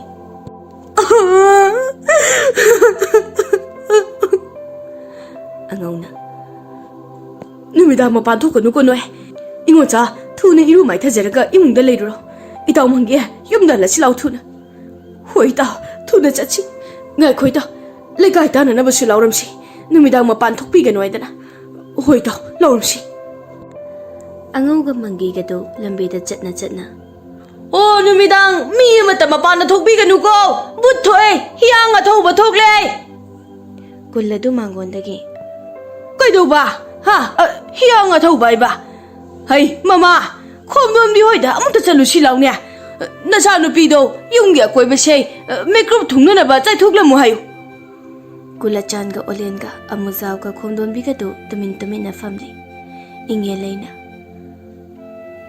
mamsilakle kamdu sige moi mapa olena Bajia imagu yumda thuna hanbina ba tawbiro aigidi kaimta khallunu ahalamangi wa tingkhet laikhet pagi hojik awaba akibase mayukna batabani khomdon bina masibu matau karamda no aiwania Kulachana mawong chadana mi sibagini bema nongthi nong mangbada lai lauraga susire aduga numit phattabada Houdongna amuksu kale ising maibana su hairamli baduni hakchang sei thuna poloi tho waidana asiba sei marol tho I haidana chachira mama nachana pido kiramma tare ne hoi mapa chanhana ba tausi numidangni nongpoki khundondani nupi ani yena khada kon phengli mama machani kon phengli bado loihen bina ima khunkhagi mi ama Houdongna kan khi haibado ngasi poloi khrai do chumabo adu oiredi numidang sak chaba tokpaga nungsi chaba thokpa kiraroi koima karigi kirune gya mai ama pairaga loiredana imungdagi ibobina noina mana sa loidribro thuna loisilone thong longine noibo numidang mi amata mapan thokanoidana lawi hairine khunkhada loihen bina ha kai babajia ꯑꯍꯤꯡꯗꯣ ꯀꯅꯥꯃꯠꯇ ꯃꯄꯥꯟ ꯊꯣꯛꯅꯈꯤꯗ꯭ꯔꯦ꯫ ꯈꯨꯟꯗꯣ ꯈꯣꯟꯇꯥꯛ ꯂꯥꯟꯁꯤꯔꯦ꯫ ꯑꯍꯤꯡꯗꯣ ꯍꯨꯏꯗꯤ ꯐꯖꯅ ꯈꯣꯡꯉꯤ, ꯑꯗꯨꯕꯨ ꯍꯨꯏ ꯀꯞꯄꯒꯤ ꯃꯈꯣꯜꯗꯤ ꯇꯥꯗꯦ꯫ ꯅꯤꯅꯤ ꯍꯨꯝꯅꯤ ꯍꯧꯈ꯭ꯔꯦ, ꯅꯨꯃꯤꯗꯥꯡ ꯀꯅꯥꯃꯠꯇ ꯀꯔꯤꯝꯇ ꯎꯗꯦ, ꯊꯦꯡꯅꯗꯦ꯫ ꯊꯥꯡꯖ ꯅꯨꯃꯤꯠ ꯌꯧꯁꯤꯜꯂꯛꯂꯦ꯫ ꯈꯣꯝꯗꯣꯟꯕꯤꯒꯤ ꯃꯆꯥꯅꯤꯄꯥ ꯂꯪꯐꯩꯗ ꯂꯩꯈꯤꯕ ꯁꯥꯃꯨꯗꯣ ꯏꯇꯣꯆꯥꯒ ꯂꯝꯕꯤꯗ ꯍꯜꯂꯛꯏ꯫ ꯂꯝꯍꯥꯡꯅꯤ꯫ ꯏꯇꯣꯆꯥꯅ ꯈꯨꯜ ꯑꯍꯨꯝꯁꯦ ꯂꯥꯜꯂꯒ ꯏꯈꯨꯜ ꯌꯧꯔꯅꯤ ꯁꯥꯃꯨ꯫ ꯌꯨꯝ ꯌꯧꯕꯗꯗꯤ ꯅꯨꯃꯤꯠ ꯇꯥꯔꯅꯤꯅꯦ ꯑꯗꯨꯗꯤ ꯏꯇꯥꯎ꯫ ꯇꯥꯔꯅꯤ꯫ ꯈꯔ ꯉꯟꯅ ꯌꯧꯒꯦ ꯍꯥꯏꯔꯒꯅ ꯈꯣꯡꯁꯦ ꯌꯥꯡꯅ ꯊꯥꯡꯕ ꯇꯥꯕ꯫ ꯏꯇꯥꯎ, ꯑꯩ ꯆꯥꯛ ꯂꯥꯝꯕꯅ ꯂꯣꯏꯔꯦ꯫ ꯑꯁꯤꯒꯤ ꯂꯝꯍꯥꯡꯒꯤ ꯎ ꯄꯥꯝꯕꯤ ꯃꯈꯣꯡꯁꯤꯗ ꯆꯥꯛ ꯈꯤꯇ ꯊꯣꯡꯂꯒ ꯆꯥꯈꯤꯁꯤ, ꯁꯦꯠꯂꯤꯕ ꯈꯨꯗꯩꯁꯦ ꯊꯥꯔꯒ꯫ ꯌꯥꯅꯤ, ꯑꯩ ꯀꯣꯛꯇ ꯌꯦꯠꯂꯤꯕ ꯈꯨꯗꯩꯁꯦ ꯁꯤ ꯑꯣꯏꯅ ꯊꯥꯁꯤ ꯏꯇꯥꯎ꯫ ꯂꯝꯍꯥꯡꯅꯤ, ꯍꯛꯆꯥꯡꯗ ꯐꯤ ꯋꯥꯠꯄꯁꯦ ꯂꯥꯏ ꯇꯤꯟꯅ ꯑꯣꯛꯅꯕꯁꯨ ꯌꯥꯏ꯫ ꯃꯣꯏ ꯑꯅꯤꯗꯣ ꯏꯁꯤꯡ ꯊꯤꯔꯒ ꯌꯥꯎꯔꯛꯏꯕ ꯆꯐꯨ ꯎꯌꯥꯟ ꯑꯗꯨꯗ ꯆꯥꯛ ꯊꯣꯡꯂꯝꯃꯤ꯫ ꯃꯁꯥ ꯅꯥꯟꯕ ꯈꯣꯡꯕꯥꯜ ꯑꯃꯗꯒꯤ ꯏꯁꯤꯡꯁꯨ ꯁꯤꯖꯤꯟꯅꯔꯝꯃꯤ꯫ ꯏꯇꯣꯆꯥꯅ ꯑꯗꯨꯗꯤ ꯆꯥꯛꯁꯨ ꯆꯥꯔꯕꯅꯤꯅ ꯆꯠꯅꯅꯕ ꯇꯧꯁꯤꯔꯥ ꯍꯥꯏ ꯏꯇꯥꯎ꯫ ꯏꯇꯥꯎ, ꯆꯥꯛ ꯆꯥꯕꯗ ꯉꯥꯏꯔꯤ, ꯉꯥꯏꯍꯥꯛꯇ ꯄꯣꯊꯥꯈꯤꯁꯤꯗꯅ꯫ ꯂꯝꯍꯥꯡꯅꯤꯅ ꯀꯨꯏꯅ ꯂꯩꯅꯤꯡꯗ ꯇꯧꯕꯅꯦ ꯁꯤ ꯏꯇꯥꯎ꯫ ꯐꯔꯦ, ꯅꯨꯃꯤꯠꯁꯦ ꯎꯇꯣꯟꯗꯒꯤ ꯈꯤꯇꯪ ꯍꯥꯏꯊꯈꯤꯕꯒ ꯆꯠꯅꯅꯕ ꯇꯧꯁꯤ꯫ ꯁꯥꯃꯨꯗꯣ ꯈꯨꯝꯗꯒꯩ ꯇꯨꯝꯈ꯭ꯔꯦ, ꯈꯨꯗꯩꯗꯨ ꯊꯥꯔꯒ꯫ ꯅꯨꯃꯤꯠꯁꯨ ꯆꯤꯡꯌꯥ ꯇꯝꯂꯛꯂꯤ꯫ ꯃꯣꯏ ꯑꯅꯤꯅ ꯑꯔꯣꯏꯕ ꯈꯨꯜ ꯐꯥꯎꯔꯛꯂꯤꯕꯗꯣ ꯑꯔꯣꯏꯕ ꯈꯨꯜꯒꯤ ꯈꯨꯟꯗꯣꯟꯗꯅꯤ꯫ ꯈꯨꯜꯁꯤꯃꯗꯤ ꯃꯤ ꯐꯖꯅ ꯀꯨꯡꯂꯝꯃꯤ꯫ ꯀꯩꯊꯦꯜ ꯀꯥꯅꯔꯛꯄꯒꯤ ꯃꯤ ꯑꯌꯥꯝꯕ ꯂꯣꯏꯅ ꯆꯪꯅꯈ꯭ꯔꯕ ꯃꯥꯜꯂꯤ꯫ ꯏꯇꯣꯆꯥꯅ ꯃꯍꯧꯁꯥꯗꯒꯤ ꯃꯤ ꯐꯖꯅ ꯄꯨꯟꯕꯅꯦ ꯀꯩꯊꯦꯜꯁꯤ ꯅꯨꯃꯤꯗꯥꯡ ꯋꯥꯏꯔꯝꯗ, ꯑꯗꯣ ꯃꯤ ꯆꯪꯅꯈ꯭ꯔꯕ ꯃꯥꯜꯂꯤ꯫ ꯊꯔꯣꯏ ꯌꯣꯟꯕꯤ ꯍꯅꯨꯕꯤ ꯑꯃ ꯊꯔꯣꯏ ꯍꯥꯞꯆꯤꯜꯂꯤ ꯏꯇꯥꯎ꯫ ꯂꯥꯎ ꯏꯇꯥꯎ, ꯌꯨꯝꯗ ꯊꯔꯣꯏ ꯊꯣꯡꯕ ꯆꯥꯅꯅꯕ ꯊꯔꯣꯏꯁꯦ ꯂꯩꯈ꯭ꯔꯁꯤ ꯂꯥꯎ ꯏꯇꯥꯎ꯫ ꯀꯩꯊꯦꯜꯗ ꯏꯇꯣꯆꯥꯅ ꯏꯕꯣ, ꯀꯔꯤꯒꯤꯅꯣ ꯑꯁꯨꯛ ꯉꯟꯅ ꯀꯩꯊꯦꯜ ꯂꯣꯏꯁꯤꯜꯂꯤꯕꯗꯤ? ꯍꯅꯨꯕꯤꯗꯨ ꯈꯨꯝꯗꯦ, ꯃꯥꯒꯤ ꯄꯣꯠꯐꯝꯗ ꯂꯣꯏꯁꯤꯜꯂꯤ ꯏꯁꯣꯟ ꯁꯣꯟꯅ꯫ ꯁꯥꯃꯨꯅ ꯑꯕꯣꯛꯁꯦ ꯅꯥ ꯇꯥꯗꯕ ꯖꯥꯠꯂꯥ?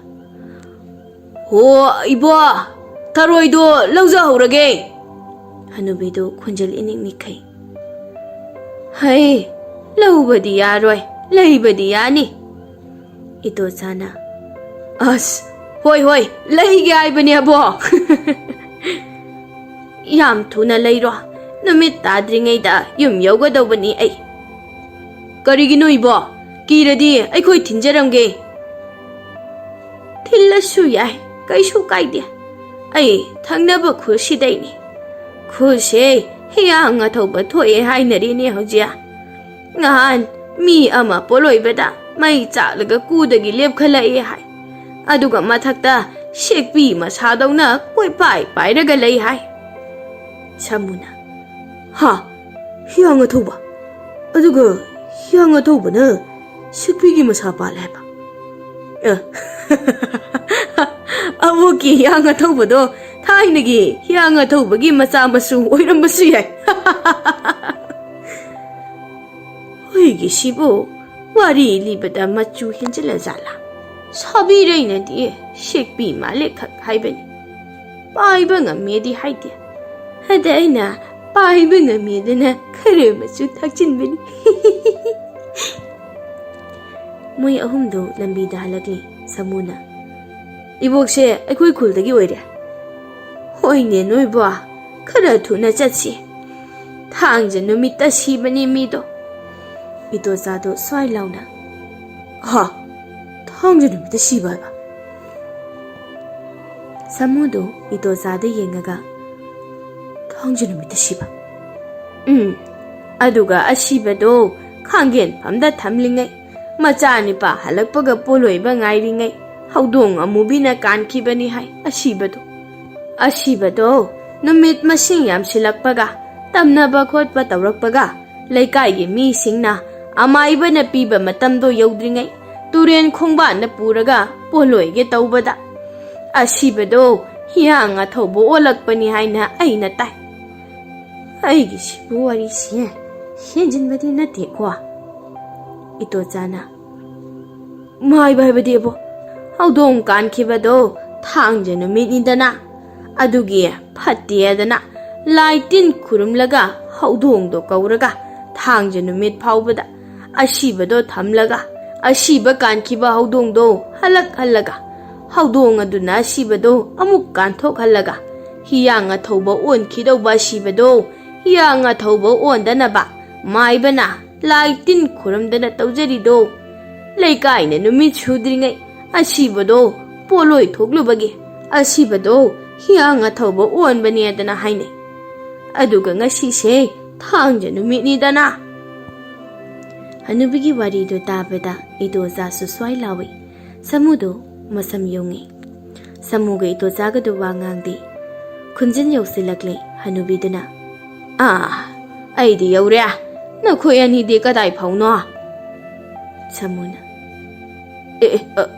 ibo ai khoyani su khulsidagini haima hoinya kawinya ngasai hai khre kwa kimandana ko kasitarang jaleda fare ai change ko numitsu changkhre idoza ga samuga do yengnaraga samuna khoyani kamai tawsigi ta numitsu changkhre Karinu ita, nangbu yunga nungsiba phaudrabo.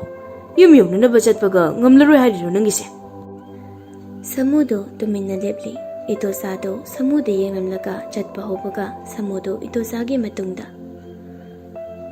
Lau khara thuna yum yungnanaba chatsi. Mamsu otaw thuna mamsinkhre lambi sisu. Namidangni nongpok khundondani.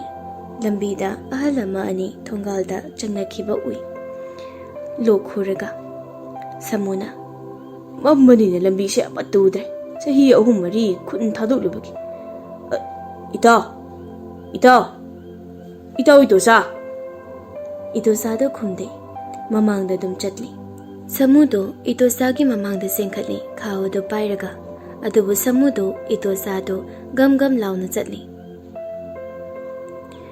fana sangna khunyai yongna lakle moi anido samudo chatpa khara taptharaga tapna chasi taw punna itosado khumlakte amamba da itosado samuda chepna haifet yengthok da dum chatli mangda moi anido tungmang sum chatna khara mamlap tawba leirak ama phawi lambi gi nak yet wapal na kupna hawi leirak tu hainabi leirak kawi adubu samuna di mangda chatlibo itosado mamiwai kariwai tum uri samudo itosana mang thana chatlibanina thoina akiba pokdringai itosado samugi mangda chatna makhut ani do tapna sum sangdorei lebak ta singge tawrei makhutto aduga itosado chatna magrang dusu tapna sum phakdorei makhung ani do phaklaga sum chatpa horei itosado samudo itosado yengda mamittu noiraga mitsi odo nungai khidre da ibo itosa se hangoi to chak sum manchile ne de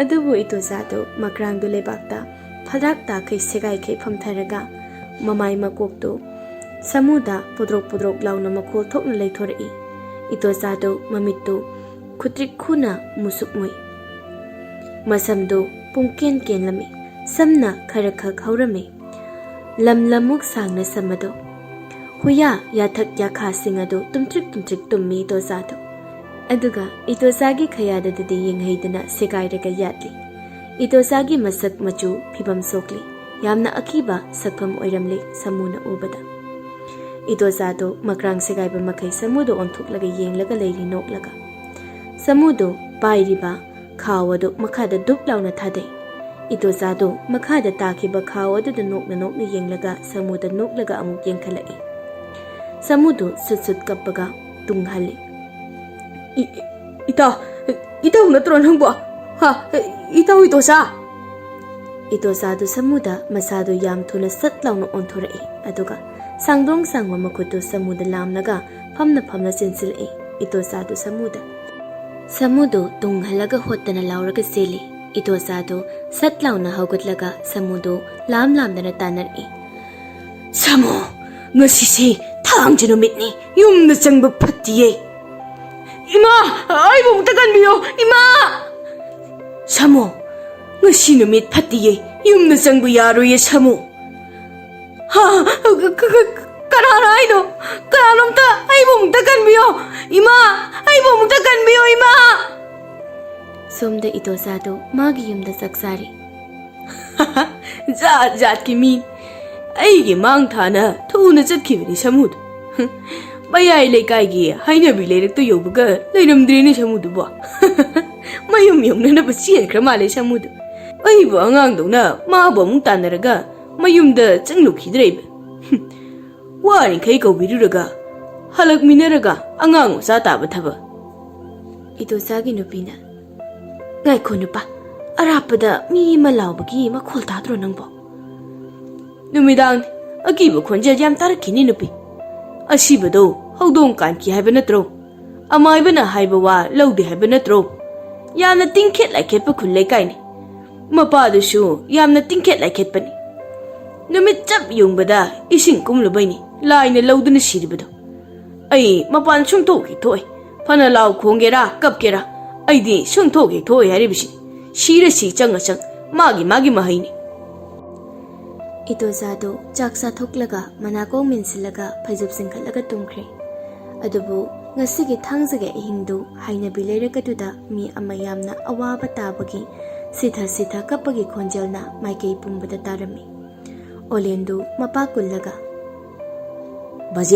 ꯕꯥꯖꯤ ꯆꯪꯕꯤꯔꯣ ꯑꯩ ꯑꯗꯨꯝ ꯆꯠꯂꯒꯦ ꯂꯥꯞꯄꯁꯨ ꯀꯩꯁꯨ ꯅꯠꯇꯦ ꯏꯗꯣꯝꯆꯥ ꯍꯣꯏ ꯐꯥꯎꯕ ꯐꯔꯦ ꯀꯤ ꯇꯧꯔꯤꯅꯤ ꯅꯗꯣꯝꯆꯥꯗꯣ ꯃꯆꯥ ꯅꯨꯄꯥꯒ ꯂꯩꯇꯕꯒ ꯁꯣꯔꯥꯠ ꯐꯥꯎꯗꯪꯗꯤ ꯂꯩꯕꯤꯔꯣ ꯂꯝꯕꯤ ꯁꯦꯝꯃꯝꯃꯤ ꯃꯩꯅꯝꯁꯦ ꯆꯦꯠꯅ ꯄꯥꯏꯔꯒ ꯆꯠꯂꯨ ꯍꯣꯏ ꯕꯥꯖꯤ ꯑꯣꯂꯦꯟꯗꯣ ꯈꯣꯝꯗꯣꯝꯕꯤ ꯍꯣꯏꯗ ꯂꯥꯛꯄꯗ ꯂꯥꯞꯅ ꯁꯃꯨꯅ ꯂꯥꯎꯕꯒꯤ ꯈꯣꯟꯖꯦꯜꯗꯨ ꯇꯥꯏ ꯃꯤ ꯈꯠꯅ ꯆꯩꯅꯕꯒ ꯌꯥꯎꯕ꯭ꯔꯣ ꯃꯤ ꯀꯞꯄ ꯂꯥꯎꯕꯒꯤ ꯃꯈꯣꯟꯁꯤꯕꯣ ꯑꯩꯕꯨ ꯍꯥꯏꯐꯦꯠ ꯌꯦꯡꯂꯨꯕꯅ ꯐꯗꯧꯔꯤꯔꯥ ꯑꯣꯂꯦꯟꯗꯣ ꯁꯃꯨꯅ ꯂꯥꯎꯔꯤꯕ ꯔꯣꯝꯗ ꯂꯥꯛꯏ ꯏꯁ ꯃꯁꯤꯗꯤ ꯑꯣꯊꯣꯛꯅ ꯐꯤꯕꯝ ꯀꯥꯏꯅ ꯂꯥꯎꯔꯤꯗ ꯁꯤꯗꯤ ꯆꯦꯟꯕꯅ ꯐꯅꯤ ꯑꯣꯂꯦꯟꯗꯨ ꯈꯨꯗꯩ ꯅꯥꯃꯩꯗꯨ ꯇꯥꯈꯠꯂꯒ ꯍꯩꯅꯕꯤ ꯂꯩꯔꯛꯂꯣꯝꯗ ꯀꯟꯅ ꯆꯦꯜꯂꯛꯏ ꯃꯩꯅꯝꯗꯨ ꯄꯥꯏꯔꯒ ꯑꯣꯂꯦꯟꯗꯨ ꯍꯩꯅꯕꯤ ꯂꯩꯔꯛ ꯑꯗꯨ ꯌꯧꯔꯛꯄꯗ ꯈꯣꯟꯖꯦꯜ ꯑꯃꯠꯇ ꯇꯥꯈꯤꯗ꯭ꯔꯦ ꯈꯣꯟꯖꯦꯜ ꯇꯥꯈꯤꯗ꯭ꯔꯦꯅꯦ ꯈꯠꯅꯕ ꯂꯦꯞꯈ꯭ꯔꯕ ꯖꯥꯠꯂꯥ ꯑꯣꯂꯦꯟꯗꯨ ꯑꯃꯝꯕ ꯂꯝꯕꯤ ꯑꯗꯨꯗ ꯂꯦꯞꯄꯒ ꯀꯨꯌꯦꯡ ꯌꯦꯡꯉꯤ ꯑꯗꯨꯕꯨ ꯁꯃꯨꯗꯤ ꯋꯥꯔꯛꯇ ꯃꯀ꯭ꯔꯥꯡ ꯑꯗꯨ ꯁꯦꯒꯥꯏꯔꯒ ꯄꯜꯂꯒ ꯂꯩꯔꯤ ꯑꯌꯨꯛꯅꯤ ꯅꯤꯄꯥ ꯑꯃ ꯊꯥꯡꯖꯧ ꯄꯥꯏꯔꯒ ꯌꯥꯟꯗꯕꯤ ꯋꯥꯁꯤꯗꯤ ꯌꯥꯝꯃꯦ ꯅꯨꯃꯤꯠ ꯆꯞ ꯌꯨꯡꯕ ꯐꯥꯎ ꯃꯄꯥꯟ ꯊꯣꯛꯄ ꯀꯤꯔꯦ ꯑꯗꯨꯅ ꯆꯥꯛꯆꯥ ꯃꯥꯡꯗ ꯅꯣꯡꯃꯒꯤ ꯈꯔ ꯌꯥꯜꯂꯒ ꯁꯪꯒꯣꯏꯁꯦ ꯁꯥꯒꯠꯄ ꯍꯧꯕ ꯍꯥꯏꯕꯗꯨꯅꯤ ꯅꯤꯄꯥꯗꯨ ꯍꯩꯅꯕꯤ ꯂꯩꯔꯛꯀꯤ ꯂꯝꯕꯤꯒꯤ ꯃꯇꯥꯏꯗ ꯆꯪꯂꯒ ꯋꯥꯔꯛꯇ ꯌꯦꯡꯈꯠꯂꯨꯕꯗ ꯁꯃꯨꯗꯨ ꯋꯥꯔꯛꯇ ꯃꯃꯤꯠꯇꯨ ꯄꯥꯡꯂꯒ ꯃꯈꯣꯡ ꯃꯈꯨꯠꯇꯨ ꯁꯦꯒꯥꯏꯔꯒ ꯄꯜꯂꯒ ꯂꯩꯔꯝꯕ ꯑꯗꯨ ꯎꯕꯗ ꯅꯤꯄꯥꯗꯨ ꯋꯥ ꯍꯥꯏꯔꯒ ꯂꯥꯎꯔꯒ ꯆꯦꯟꯊꯣꯔꯛꯏ ꯍꯧꯖꯤꯛ ꯈꯣꯝꯗꯣꯟꯕꯤꯗꯨ ꯁꯨꯃꯥꯡꯗ ꯊꯝꯂꯤꯕ ꯁꯃꯨꯒꯤ ꯁꯦꯒꯥꯏꯕ ꯍꯛꯆꯥꯡ ꯑꯗꯨ ꯎꯕꯗ ꯁꯃꯨꯗꯨ ꯃꯆꯥꯅꯤꯄꯥꯅꯤ ꯍꯥꯏꯔꯒ ꯆꯪꯂꯒ ꯀꯣꯜꯂꯒ ꯀꯞꯄ ꯐꯥꯎꯕ ꯀꯤꯔꯦ ꯈꯣꯝꯗꯣꯟꯕꯤꯗꯨ ꯏꯕꯨꯡ ꯑꯣꯂꯦꯟ ꯑꯩꯕꯨ ꯍꯧꯖꯤꯛ ꯀꯩꯗꯧ ꯍꯥꯏꯕꯅꯣ ꯈꯣꯝꯗꯣꯟꯕꯤꯗꯨ ꯑꯣꯂꯦꯟꯗ ꯑꯣꯏꯅ ꯐꯝꯅ ꯀꯣꯜꯂꯒ ꯀꯞꯆꯩ ꯂꯩꯀꯥꯏꯒꯤ ꯌꯥꯝꯅ ꯑꯍꯜ ꯑꯣꯏꯔꯕ ꯅꯤꯄꯥ ꯑꯃꯅ ꯑꯃꯥꯏꯕꯒꯤ ꯋꯥꯁꯨ ꯈꯔ ꯇꯥꯗꯧꯕꯅꯤ ꯅꯍꯥꯟꯅ ꯃꯥꯏꯕ ꯁꯥꯔꯗꯤ ꯃꯪ ꯊꯟꯕ ꯇꯥꯕꯅꯤ ꯑꯍꯤꯡ ꯂꯦꯟꯕ ꯌꯥꯕ ꯅꯠꯇꯦ ꯑꯀꯣꯏꯕꯗ ꯍꯧꯗꯣꯡ ꯑꯃꯨꯕꯤ ꯂꯥꯛꯂꯕꯗꯤ ꯇꯥꯟꯈꯣ ꯃꯥꯏꯕꯗꯣ ꯀꯅꯥꯅꯣꯝꯃ ꯀꯧꯍꯜꯂꯨꯆꯣ ꯀꯔꯤ ꯇꯧꯕ ꯌꯥꯕꯒꯦ ꯍꯥꯏꯕꯗꯣ ꯊꯨꯅ ꯇꯥꯟꯅꯗ꯭ꯔꯕꯗꯤ ꯑꯁꯤꯕ ꯃꯁꯤꯡ ꯍꯦꯟꯒꯠꯂꯛꯀꯅꯤ ꯊꯥꯖꯧ ꯅꯣꯏ ꯃꯔꯛꯇꯨꯗ ꯑꯉꯧꯁꯨ ꯃꯪꯒꯤ ꯑꯃꯗꯤ ꯏꯉꯣꯆꯥꯁꯨ ꯌꯥꯎꯔꯤ ꯏꯉꯣꯆꯥꯅ ꯋꯥꯔꯧꯕꯤꯕ ꯌꯥꯗꯦ ꯃꯌꯥꯝ ꯑꯩꯗꯤ ꯄꯨꯂꯣꯏꯕꯗꯤ ꯌꯥꯎꯖꯔꯔꯣꯏ ꯀꯨꯕꯨꯗꯤ ꯄꯨꯕ ꯌꯥꯎꯖꯒꯦ ꯑꯉꯧꯅ ꯍꯣꯏ ꯑꯩꯁꯨ ꯄꯨꯂꯣꯏꯕ ꯌꯥꯎꯖꯔꯔꯣꯏ ꯀꯨ ꯐꯥꯎꯗꯤ ꯄꯨꯖꯒꯦ ꯃꯪꯒꯤꯅ ꯑꯩ ꯁꯤꯡ ꯁꯦꯝꯅꯕ ꯇꯧꯖꯔꯝꯒꯦ ꯃꯌꯥꯝ ꯌꯥꯔꯗꯤ ꯉꯟꯅ ꯇꯧꯍꯧꯁꯤ ꯉꯁꯤ ꯅꯣꯡꯃꯥꯏꯖꯤꯡ ꯅꯨꯃꯤꯠꯅꯤ ꯃꯌꯥꯝꯗꯨ ꯍꯧ ꯇꯧꯗꯅ ꯁꯃꯨꯒꯤ ꯁꯦꯒꯥꯏꯕ ꯍꯛꯆꯥꯡꯗꯨ ꯀꯨꯗ ꯍꯥꯞꯄꯒ ꯇꯨꯔꯦꯜ ꯈꯣꯡꯕꯥꯟꯗ ꯄꯣꯂꯣꯏꯕ ꯄꯨꯈ꯭ꯔꯤ ꯈꯣꯝꯗꯣꯟꯕꯤꯗꯤ ꯃꯌꯨꯝꯗ ꯂꯩꯍꯧꯔꯤ ꯈꯣꯝꯗꯣꯟꯕꯤꯅ ꯑꯣꯂꯦꯟ ꯃꯥꯏꯕꯗꯣ ꯉꯜꯂꯤꯉꯩ ꯅꯪ ꯈꯔ ꯑꯃꯨꯛꯇ ꯀꯧꯔꯨꯅꯕ ꯇꯧꯒꯦꯔꯥ ꯍꯣꯏ ꯗꯣꯝꯆꯥ ꯑꯃꯨꯖꯥꯎꯁꯨ ꯂꯩ ꯑꯃꯨꯖꯥꯎꯗꯨ ꯆꯪꯂꯛꯏ ꯑꯩꯗꯤ ꯍꯧꯖꯤꯛꯇ ꯄꯥꯎꯁꯤ ꯇꯥ ꯏꯇꯥꯎ ꯑꯗꯨꯒ ꯇꯥ ꯁꯃꯨ ꯀꯧꯕ ꯆꯠꯈꯤꯕ ꯇꯥ ꯏꯇꯣꯆꯥꯅ ꯀꯗꯥꯏ ꯏꯇꯥꯎ ꯇꯥ ꯏꯇꯣꯆꯥꯗꯣ ꯇꯥ ꯁꯃꯨꯒꯤ ꯄꯥꯎ ꯇꯥꯕꯗ ꯂꯥꯏꯍꯧ ꯇꯧꯗꯅ ꯂꯥꯛꯅꯍꯧꯔꯤ ꯑꯗꯨꯗꯤ ꯑꯩꯈꯣꯏ ꯁꯨꯃꯥꯏꯅ ꯂꯩꯊꯣꯛꯄꯗꯤ ꯌꯥꯔꯣꯏ ꯏꯇꯥꯎ ꯑꯩꯗꯤ ꯀꯤꯔꯝꯕꯗꯒꯤ ꯁꯥꯎꯔꯛꯂꯕꯅꯤ ꯑꯣꯂꯦꯟ ꯑꯃꯨꯖꯥꯎꯁꯦ ꯁꯥꯎꯔꯤ ꯃꯥꯏꯕꯗꯣ ꯑꯃꯨꯛꯇ ꯀꯧꯔꯨꯅꯕ ꯇꯧꯔꯨꯔꯣ ꯑꯃꯨꯖꯥꯎ Hurel ahing yumda leksiko nang shua. Nang saubase na domcha harawi. Idomcha. Ayuk nung tildi kide. Ado midang di kiye. Ito, kibe yaba matang na tri haji. Numidang lekpado yaudresu maibedo amuta kominarushila. Lambi de kai kaino wakhrasu tana debasasi. Nungthil moy anido nungpo khundon yaurakpada yumgi sumang amada loihenbido angang kharaga khongjom mi sanaba olena ui. Loihenbida nokna noklaga khongsongbagi tariba zwai lauba samlangdo ubada olendo lambidagi sumangda yenglaga. As jarida masakshidya. Amuzauna. Kaino ita nangni yengiduna. Ita ada leshabi mu leshi ubra. Mai masakshidi kibaga loi phagreni ta. Aidi udini ta phaglongna khabanina. Sidani ne mi pikpagi kanadaba haise. Yare yum khangadi kona lagalum butki thabakse hanamta loisinkisi.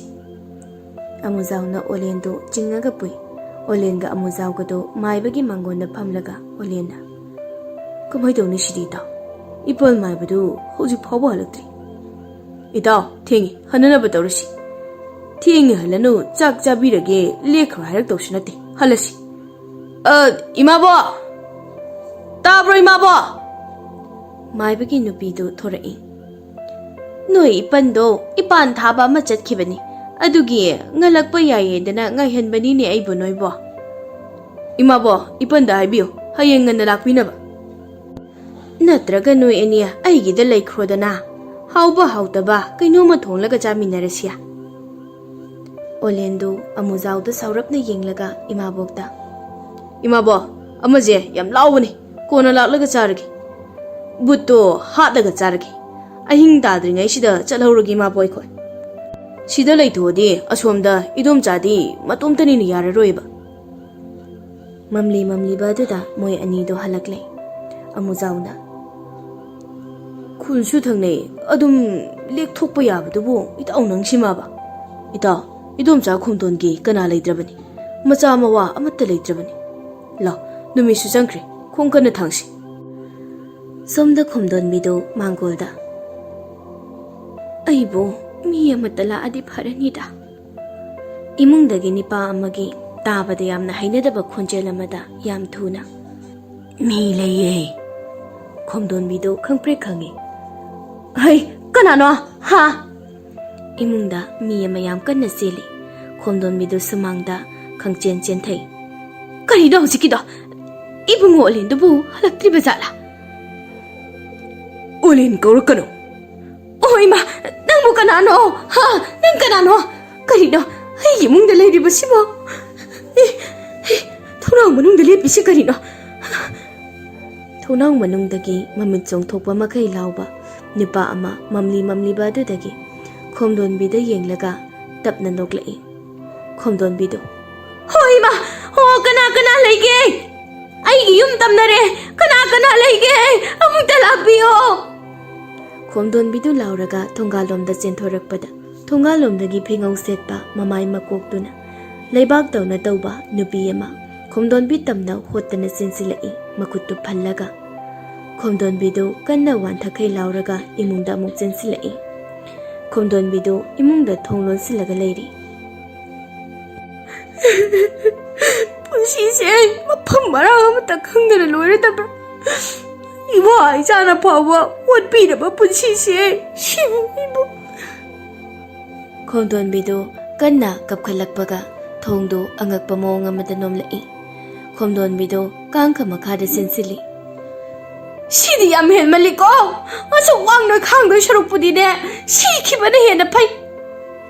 Khomdon bidu kaplingai mamang thongdo tapna hangdorai aduga mi ahumuki khongmuk sangba khongsa ama tapna thangzilai. Khomdon bidu khongdo ubada swai lawi samna yongi machindo meli thangzilakli ba khongado mapanda mu thangdokre. Khomdon bidu sor asangba mehe khondokpaga mi masa ama lebakta makokna sitlaga amuk changlai makhok makhutna chatpa ngamdrabagumna. Khomdon bidu khangprek khangna kasinda maning halaga lotli kangkha makhada Mamit uisinba maya kongol kaba masam mana khara khak hauraga sangba nupara nupira khangdaba mido khomdonbina kang khatamna makokna illa jangsilai khomdonbido wa launa kapthorai miduso mangakto sitlaga kang khadadum changki somda olendo amuzau ko hobe lakpada loihenbido thongalda mama ngairaga lerami maina mama pairaga olena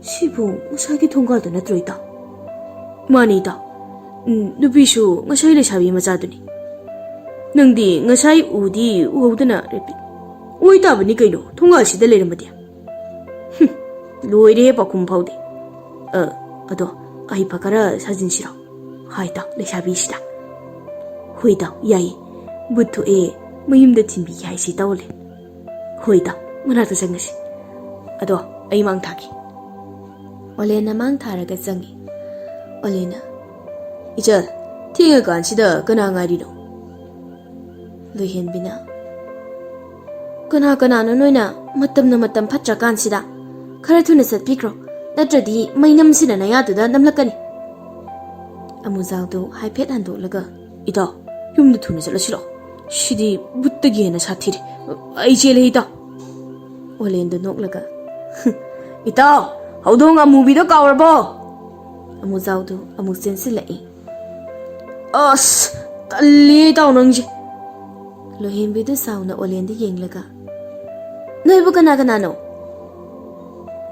Ai khoi ni makharum dagi ni cha maibu kawrubani Ha makharum de ba Adudi asomda kai no khara tawena hainabado Adugi maiba kawrubani cha Mai basu leiramdri adugi halakli ichalsu aina ngasai khongjong misana hobdu ure itaw halla seba nangna mado yam ngaujaradi putki thabak se loisilaga lumbalak seba natradi sibuna hanba tari mi bani bo lohenbido amuzauda ngakna yenglaga olenda ibungani bo thengla kansida aduga imasu halaktri khongna nupi thinba jatkibani olenda Natomda di legano icha natraga aikhoi yauraga ngahak ngairi siri mado yarni ibung noi thingle hallo aina ngangbuda sagunu ko kira kanjida sawaga sangde de cha itawole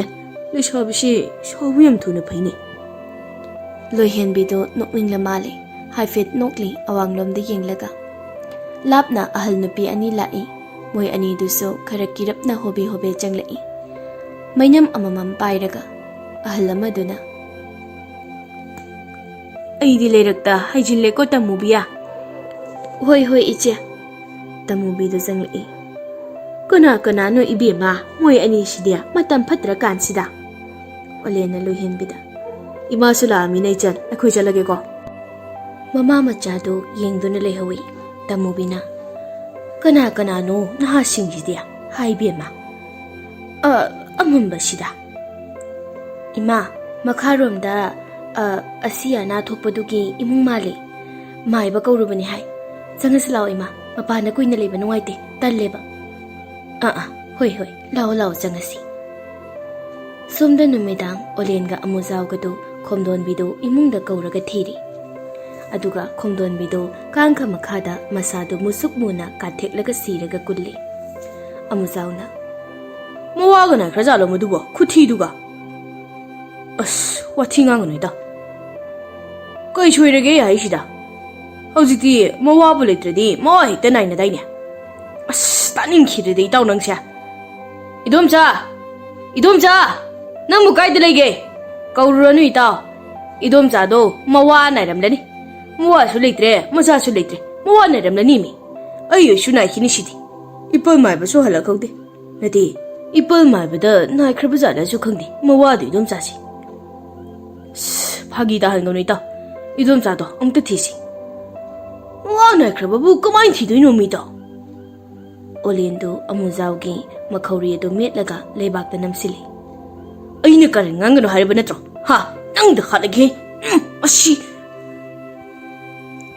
amuzawsu khadakte roibini Olena phagi oi kitang ta metpa makhawri do Amuzaudo ꯃꯔꯩꯒ ꯇꯤꯡꯊꯣꯛꯂꯒ ꯃꯈꯣꯡꯒ ꯀꯥꯎꯔꯒ ꯊꯔꯣ ꯃꯥꯔꯣ ꯑꯣꯜꯂꯒ ꯑꯣꯂꯦꯟꯅ ꯃꯁꯤꯅ ꯃꯔꯩꯁꯦ ꯆꯤꯡꯊꯣꯛꯂꯒ ꯊꯥꯡ ꯂꯤꯂꯒꯦ ꯊꯩ ꯃꯁꯤ ꯑꯃꯨꯖꯥꯎꯗꯣ ꯃꯈꯥꯗ ꯂꯣꯡꯅ ꯍꯤꯞꯄꯒ ꯃꯃꯥꯏꯗꯣ ꯐꯃꯨꯡꯒꯤ ꯀꯥꯡꯈꯗ ꯑꯣꯜꯂꯒ ꯑꯩꯕꯨ ꯍꯥꯠꯄꯤꯒꯅꯨ ꯑꯃꯨꯖꯥꯎꯗꯣ ꯏꯛ ꯏꯛ ꯇꯧꯁꯤꯟꯅꯔꯒ ꯀꯥꯡꯈꯗ ꯌꯦꯡꯂꯨꯕꯗ ꯈꯣꯝꯗꯣꯟꯕꯤꯗꯣ ꯀꯥꯡꯈ ꯃꯈꯥꯗ ꯀꯨꯜꯂꯒ ꯃꯨꯁꯨꯛ ꯃꯨꯅ ꯃꯃꯤꯠꯇꯣ ꯉꯧꯔꯣꯛ ꯉꯧꯅ ꯄꯥꯡꯂꯒ ꯑꯃꯨꯖꯥꯎꯗꯣ ꯌꯦꯡꯂꯒ ꯂꯩꯔꯝꯃꯤ ꯑꯃꯨꯖꯥꯎꯗꯣ ꯀꯟꯅ ꯀꯞꯄꯒ ലാꯎꯔꯒ ꯑꯣꯔꯦꯟꯗ ꯀꯣꯜꯂꯒ ꯀꯥꯡꯈꯗ ꯈꯨꯗꯣꯝꯕꯤ ꯊꯤꯜꯂꯤ ꯑꯗꯥꯏꯕꯤ ꯁꯥꯃꯨ ꯑꯃꯗꯤ ꯈꯣꯝꯗꯣꯟꯕꯤꯒꯤ ꯁꯣꯔꯥꯠꯇꯣ ꯏꯄꯜ ꯃꯥꯏꯕꯅ ꯄꯨꯟꯅ ꯁꯣꯟꯗꯣꯛꯄꯤꯔꯝꯃꯤ ꯈꯨꯜꯒꯤ ꯃꯤ ꯑꯌꯥꯝꯕ ꯋꯥ ꯇꯥꯅꯕ ꯍꯧꯔꯛꯂꯤ ꯉꯁꯤꯗꯤ ꯐꯛꯁꯥꯡ ꯇꯤꯡꯊꯣꯛꯇꯕ ꯌꯥꯔꯛꯇ꯭ꯔꯤ ꯌꯨꯝꯊꯣꯡ ꯈꯨꯗꯤꯡꯒꯤ ꯃꯤ ꯑꯃꯃꯝ ꯈꯨꯜ ꯇꯤꯟꯅꯕ ꯌꯥꯎꯗꯕ ꯌꯥꯔꯛꯇ꯭ꯔꯤ ꯂꯣꯏꯍꯦꯟꯕꯤꯅ ꯃꯃꯥꯗ ꯏꯃꯥ ꯈꯨꯜ ꯇꯤꯟꯅꯕꯗꯣ ꯑꯩꯁꯨ ꯇꯥꯒꯦ ꯏꯃꯥ ꯅꯄꯥ ꯑꯗꯨꯝ ꯌꯥꯎꯖꯁꯅꯨꯗ ꯏꯕꯦꯝꯃ ꯏꯃꯥ ꯆꯠꯂꯨꯁꯦꯕ ꯀꯔꯤ ꯋꯥꯔꯦꯞ ꯂꯧꯒꯦꯅ ꯇꯥꯎꯁꯦꯕ ꯍꯣꯏ ꯐꯔꯦ ꯑꯗꯨꯗꯤ ꯆꯠꯂꯨꯔꯁꯤ ꯉꯥꯏꯍꯥꯛ ꯈꯨꯜꯒꯤ ꯂꯝꯄꯥꯛꯇꯅꯤ ꯃꯃꯥꯡꯗ ꯑꯍꯜ ꯈꯔ ꯋꯥ ꯉꯥꯡꯂꯕ ꯃꯇꯨꯡ ꯏꯕꯣꯕꯤꯗꯨ ꯋꯥ ꯉꯥꯡꯂꯤ ꯑꯣꯂꯦꯟꯁꯨ ꯐꯝꯂꯤ ꯑꯍꯜꯁꯤꯡꯒꯤ ꯃꯔꯛꯇ ꯀꯨꯂꯆꯥꯟꯁꯨ ꯌꯥꯎꯔꯤ ꯇꯃꯨꯕꯤꯒ ꯂꯣꯏꯍꯦꯟꯕꯤꯁꯨ ꯐꯝꯂꯤ ꯑꯃꯨꯖꯥꯎꯁꯨ ꯃꯌꯥꯝ ꯃꯔꯛꯇ ꯐꯝꯂꯤ ꯏꯕꯣꯕꯤꯅ ꯐꯤꯕꯝꯁꯤ ꯌꯥꯝ ꯂꯨꯔꯦ ꯃꯌꯥꯝ ꯏꯃꯨꯡ ꯑꯃ ꯍꯥꯠꯇꯣꯔꯛꯄ ꯍꯥꯏꯕꯁꯤ ꯂꯩꯀꯥꯏ ꯂꯥꯜꯂꯛꯀꯅꯤ ꯑꯗꯨꯅ ꯑꯩꯈꯣꯏ ꯋꯥ ꯈꯟꯅꯁꯤ ꯏꯄꯜ ꯃꯥꯏꯕꯗꯨ ꯃꯌꯥꯝ ꯃꯔꯛꯇ ꯁꯝꯃꯒ ꯆꯪꯂꯛꯏ ꯑꯣꯂꯦꯟꯗꯨ ꯃꯥꯏꯕꯅ ꯆꯪꯂꯛꯄ ꯑꯗꯨ ꯌꯦꯡꯕꯗ ꯂꯣꯏꯍꯦꯟꯕꯤꯗꯨ ꯎꯏ ꯁꯤꯗꯤ ꯂꯩꯁꯥꯕꯤꯗꯨꯅꯤꯅꯦ ꯃꯥꯏꯕꯗꯨ ꯃꯌꯥꯝ ꯃꯔꯛꯇ ꯃꯌꯥꯝ ꯈꯣꯡꯅ ꯈꯨꯠꯅ ꯁꯣꯛꯂꯕꯁꯨ ꯉꯥꯛꯄꯤꯒꯅꯤ ꯃꯥꯏꯕꯗꯨ ꯑꯍꯜꯁꯤꯡꯒꯤ ꯃꯔꯛꯇ ꯐꯝꯃꯤ ꯑꯍꯜ ꯑꯃꯅ ꯃꯥꯏꯕ ꯅꯪꯒꯤ ꯋꯥ ꯇꯤꯡꯈꯦꯠ ꯂꯥꯏꯈꯦꯠꯂꯨꯕꯒꯤ ꯉꯁꯤ ꯑꯋꯥꯕꯁꯦ ꯇꯥꯔꯤꯕꯅꯤ ꯑꯗꯨꯅ ꯅꯪꯅ ꯄꯥꯝꯕꯩ ꯑꯃꯠꯇ ꯄꯨꯊꯣꯛꯄꯤꯌꯨ ꯃꯥꯏꯕꯗꯨ ꯑꯍꯜ ꯑꯗꯨꯗ ꯌꯦꯡꯂꯒ ꯏꯕꯣꯕꯤꯗ ꯇꯥꯗ ꯍꯧꯗꯣꯡ ꯑꯃꯨꯕꯗꯣ ꯑꯃꯨꯛꯇ ꯊꯤꯁꯤ ꯐꯥꯁꯤ ꯃꯌꯥꯝꯗꯨ ꯃꯥꯏꯕꯗ ꯂꯣꯏꯅ ꯌꯦꯡꯅꯩ ꯑꯍꯜ ꯑꯃꯅ ꯍꯧꯗꯣꯡ ꯑꯃꯨꯕꯤꯗꯤ ꯃꯇꯧ ꯀꯔꯝꯅ ꯃꯁꯛ ꯈꯪꯒꯅꯤ ꯑꯗꯨꯗꯤ ꯍꯥꯏꯕꯨꯡꯉꯣ ꯃꯥꯏꯕ ꯑꯗꯨꯝ ꯈꯪꯒꯅꯤ ꯇꯥꯗ ꯍꯧꯗꯣꯡ ꯑꯃꯨꯕꯤ ꯃꯈꯩ ꯂꯣꯏꯅ ꯐꯥꯕꯤꯔꯛꯎ ꯃꯌꯥꯝ ꯃꯔꯛꯇꯒꯤ ꯃꯧ ꯅꯍꯥ ꯑꯃꯅ ꯍꯧꯗꯣꯡꯗꯨ ꯁꯤꯔꯝꯃꯗꯤ ꯀꯝꯗꯧꯕ ꯇꯥꯃꯥꯏꯕ ꯍꯧꯗꯣꯡꯗꯨ ꯁꯤꯈ꯭ꯔꯗꯤ ꯃꯥꯅ ꯁꯥꯟꯅꯔꯤꯕ ꯑꯁꯤꯕꯒꯤ ꯀꯨꯝꯍꯩꯁꯦ ꯂꯦꯞꯈ꯭ꯔꯗꯤ ꯉꯍꯥꯟꯅ ꯃꯌꯥꯝꯗꯨ ꯇꯨꯃꯤꯟ ꯇꯨꯃꯤꯟꯅ ꯂꯩꯅꯩ ꯃꯌꯥꯝꯒꯤ ꯃꯤꯐꯝ ꯂꯣꯏꯅꯔꯤ ꯏꯕꯣꯕꯤꯅ ꯑꯣꯂꯦꯟꯗ ꯏꯕꯨꯡꯉꯣ ꯅꯪꯅ ꯈꯔ ꯊꯥꯖꯩ ꯑꯗꯨꯗ ꯅꯪ ꯑꯩꯈꯣꯏꯗ ꯑꯃꯨꯛꯇ ꯂꯥꯛꯎ ꯏꯄꯜꯒꯤ ꯌꯨꯝꯕꯨ ꯅꯣꯡꯄꯣꯛ ꯈꯨꯟꯖꯤꯟꯗ ꯂꯥꯛꯎ ꯑꯗꯨꯒ ꯂꯥꯏꯇꯣꯟꯖꯝꯒꯤ ꯏꯕꯣꯕꯤ ꯑꯗꯨꯅ ꯍꯪꯉꯨ ꯍꯣꯏ ꯏꯄꯜ ꯃꯥꯏꯕꯗꯨ ꯑꯣꯂꯦꯟꯒꯤ ꯃꯅꯥꯛꯇ ꯆꯪꯂꯛꯏ ꯑꯩꯗꯤ ꯀꯅꯥꯗ ꯂꯩꯒꯅꯤ ꯑꯗꯨꯗꯤ ꯏꯕꯨꯡꯉꯣ ꯏꯄꯜ ꯃꯥꯏꯕ ꯑꯩꯈꯣꯏꯗ ꯂꯩꯔꯁꯤ ꯐꯔꯦ ꯑꯗꯨꯗꯤ ꯍꯧꯗꯣꯡ ꯐꯥꯅꯅꯕ ꯇꯧꯁꯤꯕꯣ ꯍꯣꯏ ꯏꯄꯜ ꯍꯣꯔꯦꯟ ꯌꯨꯝꯊꯣꯡ ꯈꯨꯗꯤꯡ ꯄꯥꯎꯖꯦꯜ ꯆꯠꯍꯜꯂꯒꯦ ꯂꯩꯀꯥꯏ ꯅꯍꯥ ꯈꯔ ꯉꯥꯜꯂꯤꯉꯩꯗ ꯊꯥꯗꯣꯛꯂꯒ ꯉꯁꯤꯗꯤ ꯆꯠꯂꯅꯨ ꯂꯥꯛꯂꯤꯕ ꯊꯥꯡꯖ ꯅꯨꯃꯤꯠ ꯐꯥꯎꯕ ꯉꯥꯏꯁꯤ ꯊꯥꯡꯖ ꯅꯨꯃꯤꯠꯇ ꯈꯪꯒꯅꯤ ꯍꯧꯗꯣꯡ ꯑꯗꯨ ꯃꯁꯛ ꯊꯥꯡꯖ ꯅꯨꯃꯤꯠꯇ ꯂꯣꯏꯅ ꯄꯨꯔꯛꯅꯕ ꯄꯥꯎꯖꯦꯜꯂꯨ ꯑꯗꯨꯗꯤ ꯏꯄꯜ ꯑꯩ ꯏꯄꯜ ꯏꯕꯣꯕꯤꯒꯤ ꯃꯅꯥꯛꯇ ꯑꯃꯨꯛꯇ ꯆꯠꯂꯨꯈꯤꯒꯦ ꯆꯠꯂꯨꯔꯣ ꯃꯔꯣꯜꯗꯣ ꯑꯩꯅꯁꯨ ꯍꯥꯏꯈꯤꯗ꯭ರೆ ꯅꯪꯉꯣꯟꯗ ꯄꯨꯝꯅꯃꯛ ꯍꯥꯏꯔꯒꯦꯗꯅ ꯍꯣꯏ ꯏꯄꯜ ꯑꯗꯨꯗꯤ ꯌꯨꯝꯂꯣꯝꯗ ꯂꯦꯡꯂꯁꯤ ꯏꯄꯜ ꯃꯥꯏꯕꯗꯨ ꯑꯣꯂꯦꯟ ꯍꯣꯏꯗ ꯊꯝꯂꯝꯂꯒ ꯑꯣꯂꯦꯟꯗꯨ ꯊꯣꯔꯛꯄꯗ ꯑꯃꯨꯖꯥꯎꯗꯨ ꯆꯪꯂꯛꯏ ꯏꯇꯥꯎ ꯅꯪ ꯉꯁꯤ ꯏꯐꯥꯅꯤꯅ ꯉꯥꯎꯕ ꯂꯩꯁꯥꯕꯤꯗꯣ ꯈꯨꯜ ꯇꯤꯟꯅꯐꯝꯗ ꯂꯥꯛꯄꯗꯣ ꯎꯍꯧꯕ꯭ꯔꯣ ꯑꯣ ꯅꯪꯅ ꯃꯉꯣꯟꯗ ꯉꯥꯎꯔꯒ ꯃꯥꯅ ꯑꯩꯉꯣꯟꯗ ꯉꯥꯎꯕꯗꯣ ꯂꯥꯎ ꯏꯄꯜ ꯏꯕꯣꯕꯤ ꯍꯣꯏꯗ ꯆꯧꯁꯤ ꯃꯥꯏꯕꯗꯨ ꯀꯨꯂꯆꯥꯟꯒ ꯃꯥꯡꯒꯣꯟꯗ ꯐꯝꯂꯤ ꯀꯨꯂꯆꯥꯟꯅ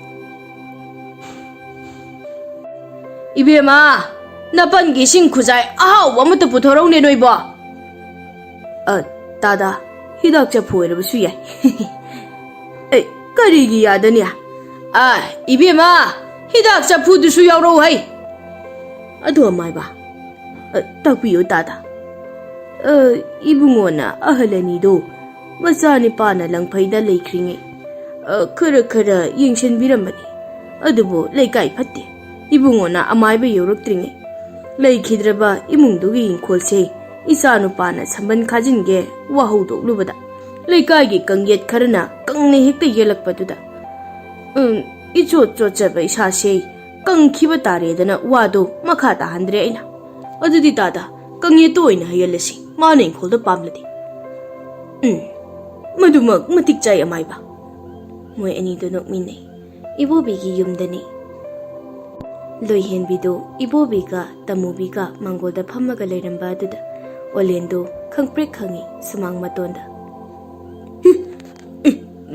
ꯗꯥꯎꯗꯤ ꯑꯩꯁꯨ ꯍꯥ ꯀꯔꯤꯕ ꯏꯇꯥꯎ ꯑꯣꯂꯦꯟ ꯍꯥ ꯀꯩꯁꯨ ꯅꯠꯇꯦꯗ ꯏꯇꯥꯎ ꯂꯥꯎ ꯆꯪꯉꯁꯤ ꯁꯤꯗꯤ ꯏꯕꯥꯅꯤꯗ ꯉꯥꯎꯕ ꯅꯨꯄꯤꯗꯨꯒꯤ ꯃꯄꯥꯅꯤꯅꯦ ꯏꯇꯥꯎ ꯑꯣꯂꯦꯟꯗꯨ ꯑꯃꯨꯖꯥꯎꯗ ꯄꯩꯔꯛ ꯌꯦꯡꯂꯝꯂꯒ ꯃꯥ ꯍꯥꯟꯅ ꯆꯪꯈ꯭ꯔꯦ ꯏꯕꯣꯕꯤꯅ ꯑꯣꯂꯦꯟꯒꯤ ꯄꯨꯛꯆꯦꯜ ꯀꯠꯊꯣꯛꯄ ꯀꯤꯗꯕ ꯃꯤꯌꯥꯝꯒꯤ ꯈꯟꯖꯕ ꯋꯥꯈꯜ ꯌꯥꯎꯔꯤꯕꯁꯤꯡꯗꯨ ꯊꯥꯒꯠꯄꯗ ꯂꯣꯏꯍꯦꯟꯕꯤꯗꯨ ꯑꯣꯂꯦꯟꯗ ꯌꯦꯡꯉꯤ ꯃꯄꯥꯒꯤ ꯃꯀꯣꯛꯇ ꯃꯦꯠꯂꯒ ꯑꯗꯨꯒ ꯑꯃꯨꯖꯥꯎꯅ ꯂꯣꯏꯍꯦꯟꯕꯤꯗ ꯌꯦꯡꯉꯤ ꯈꯨꯕꯣꯝꯗꯨ ꯈꯣꯠꯂꯒ ꯏꯕꯣꯕꯤꯅ ꯑꯣ ꯑꯃꯥꯏꯕꯗꯣ ꯅꯪꯒꯤꯗ ꯂꯩꯔꯦ ꯍꯥꯏꯔꯃꯤꯅ ꯆꯥꯛ ꯏꯁꯤꯡ ꯊꯣꯡꯕꯗꯣ ꯅꯆꯟꯅꯨꯄꯤ ꯑꯌꯨꯛ ꯑꯌꯨꯛ ꯊꯥꯔꯛꯀꯦ ꯂꯣꯏꯍꯦꯟꯕꯤꯗꯨ ꯈꯪꯄ꯭ꯔꯦꯛ ꯈꯪꯅ ꯃꯄꯥꯗ ꯌꯦꯡꯉꯤ ꯃꯄꯥꯒꯤ ꯃꯀꯣꯛꯇꯨ ꯈꯪꯃꯦꯠ ꯃꯦꯠꯂꯒ ꯑꯣꯂꯦꯟꯗꯨ ꯈꯪꯄ꯭ꯔꯦꯛ ꯈꯪꯅ ꯍꯥ ꯍꯣꯏ ꯏꯄꯥ ꯏꯃꯥꯁꯨ ꯆꯥꯛ ꯊꯣꯡꯕ ꯆꯦꯡ ꯑꯗꯨꯝ ꯆꯪꯉꯤ ꯑꯩꯁꯨ ꯆꯥꯛ ꯊꯣꯡꯕ ꯍꯩꯇꯦ ꯑꯗꯨꯅꯤ ꯑꯩꯁꯨ ꯈꯨꯜꯒꯤ ꯊꯧꯕꯨ ꯑꯃ ꯑꯣꯏꯅ ꯋꯥ ꯈꯪꯗꯦ ꯍꯥꯏꯒꯗꯣꯔꯤꯕꯅꯤ ꯅꯄꯥꯅ ꯏꯕꯦꯝꯃ ꯀꯣꯛꯇꯣ ꯀꯟꯅ ꯃꯦꯠꯂꯛꯀꯅꯨ ꯈꯨꯖꯤꯟ ꯌꯥꯎꯏꯅꯦ ꯅꯪꯅ ꯃꯦꯠꯄꯗꯣ ꯂꯣꯏꯍꯦꯟꯕꯤꯗꯨ ꯃꯇꯣꯝꯗ ꯁꯨꯒꯠꯂꯤ ꯑꯣꯂꯦꯟꯅ ꯍꯣꯏ ꯍꯥꯏꯗꯣꯏꯅꯤ ꯏꯄꯜ ꯃꯥꯏꯕꯅꯁꯨ ꯍꯥꯏꯗꯣꯔꯤꯕꯅꯤ ꯏꯄꯜꯅ ꯍꯥꯏꯔꯤꯕꯗꯣ ꯑꯗꯨꯃꯥꯏꯅ ꯇꯃꯨꯕꯤꯅ ꯍꯣꯏ ꯍꯣꯏ ꯃꯅꯤꯡ ꯂꯩꯀꯥꯏ ꯃꯣꯝꯕꯤꯒ ꯑꯌꯨꯛ ꯑꯌꯨꯛ ꯍꯦꯛ ꯊꯥꯔꯛꯄ ꯍꯥꯏꯗꯨꯅꯤ ꯏꯕꯨꯡꯉꯣ ꯅꯆꯜꯂꯅꯤꯁꯤ ꯑꯃꯨꯖꯥꯎꯗꯨ ꯃꯇꯣꯝꯇ ꯃꯤꯡ ꯐꯥꯎꯗꯤ ꯃꯣꯝꯕꯤ ꯀꯥꯏꯅ ꯍꯣꯏꯗ ꯑꯩꯒꯤ ꯃꯤꯡꯁꯤꯅ ꯀꯌꯥꯝ ꯐꯖꯔꯗꯅ ꯑꯣꯂꯦꯟꯗꯨ ꯐꯝꯂꯝꯕ ꯃꯣꯔꯥꯗꯒꯤ ꯇꯞꯅ ꯍꯧꯒꯠꯂꯒ ꯂꯣꯏꯍꯦꯟꯕꯤꯗ ꯌꯦꯡꯂꯒ ꯑꯗꯨꯗꯤ ꯏꯄꯜ ꯑꯩꯈꯣꯏ ꯑꯃꯨꯛ ꯍꯟꯈꯤꯅꯕ ꯇꯧꯖꯔꯒꯦ ꯑꯁ ꯈꯣꯡꯁꯦ ꯁꯥꯖꯤꯡ ꯍꯧꯋꯦ ꯑꯃꯨꯖꯥꯎ ꯆꯠꯁꯤ ꯑꯩꯌꯣ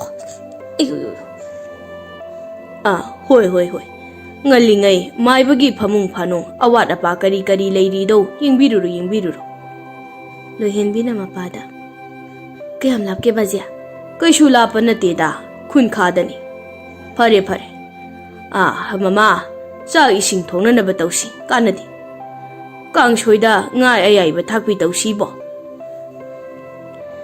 ꯏꯕꯣꯕꯤꯅ ꯃꯆꯥꯅꯨꯄꯤꯗꯨ ꯃꯉꯛꯇ ꯀꯣꯜꯂꯒ ꯐꯥꯒꯤ ꯇꯧꯅ ꯆꯪꯈ꯭ꯔꯦ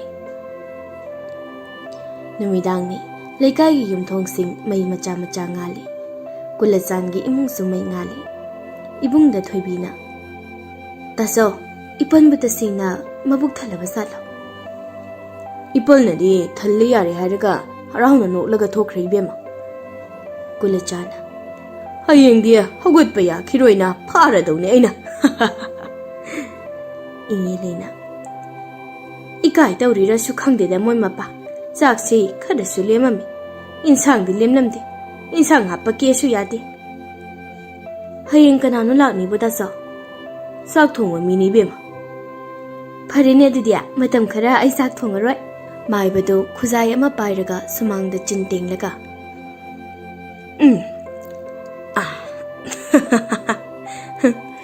ꯐꯖꯅ ꯍꯥꯎꯈ꯭ರೆ ꯆꯥꯛ ꯌꯦꯟꯁꯥꯡꯁꯤ ꯑꯩꯈꯣꯏ ꯑꯣꯂꯦꯟꯒꯤꯁꯤ ꯃꯥꯏꯔꯦꯟꯕꯨ ꯁꯨꯃꯥꯏꯅ ꯊꯣꯡꯅꯔꯗꯤ ꯑꯩꯗꯤ ꯌꯥꯝ ꯊꯨꯅ ꯅꯣꯏꯅꯤꯕꯣ ꯌꯥꯝꯅꯁꯨ ꯆꯥꯁꯤꯟꯃꯟꯗꯅ ꯏꯕꯨꯡꯉꯣ ꯑꯣꯂꯦꯟ ꯃꯥꯏꯕꯗꯨ ꯆꯤꯟ ꯇꯦꯡꯂꯤꯉꯩ ꯁꯝꯕꯜ ꯃꯌꯥꯗ ꯃꯤ ꯑꯃ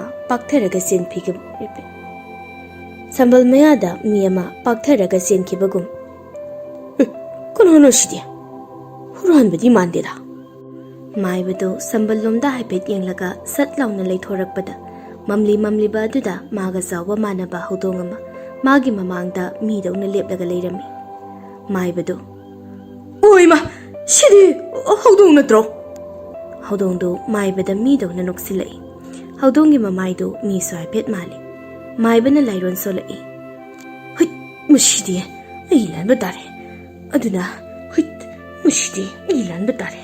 ꯑꯗꯨꯅ ꯃꯩ ꯏꯁꯤꯡꯅ ꯂꯨ ꯇꯣꯡ ꯁꯤꯡꯂꯤꯗ ꯌꯧꯔꯤꯉꯩ ꯅꯪꯅ ꯑꯩꯉꯣꯟꯗ ꯀꯩꯗꯧ ꯉꯝꯒꯅꯤ kadai aigi ut lang tulei mai hachuk mai bado magi khudai machidagi kainoma humlingai mi manba Houdongdo mai bada khujin chawba makhut ani duna hek lamsilakpaga Olenna mi mu chawna lepliba Houdong amubi eduda mayhumna pop launa makokta kansilai Houdonggi makokto maibra bang launa kai Houdongdo yena kharumda haijindana khonglaga chenki Olendo mai sakpa singai bagadu pairaga Haujiti loina haladabne aina mai badu Houdongna chenkiba domda yenglaga Shidi muhunga manina Mangonda thoibido mamada kolaga kappaga leirami Kulazana Ish aidi kai gawara boy khaluredana Inge leina Aidi othokna kireda tawriba senoi ba Thoibina Kai rozi ki dubo tasaw Kai natti tamna laini bema Kemta khaluna Thangje numit phawda ngaishi nabung leiri khangani dra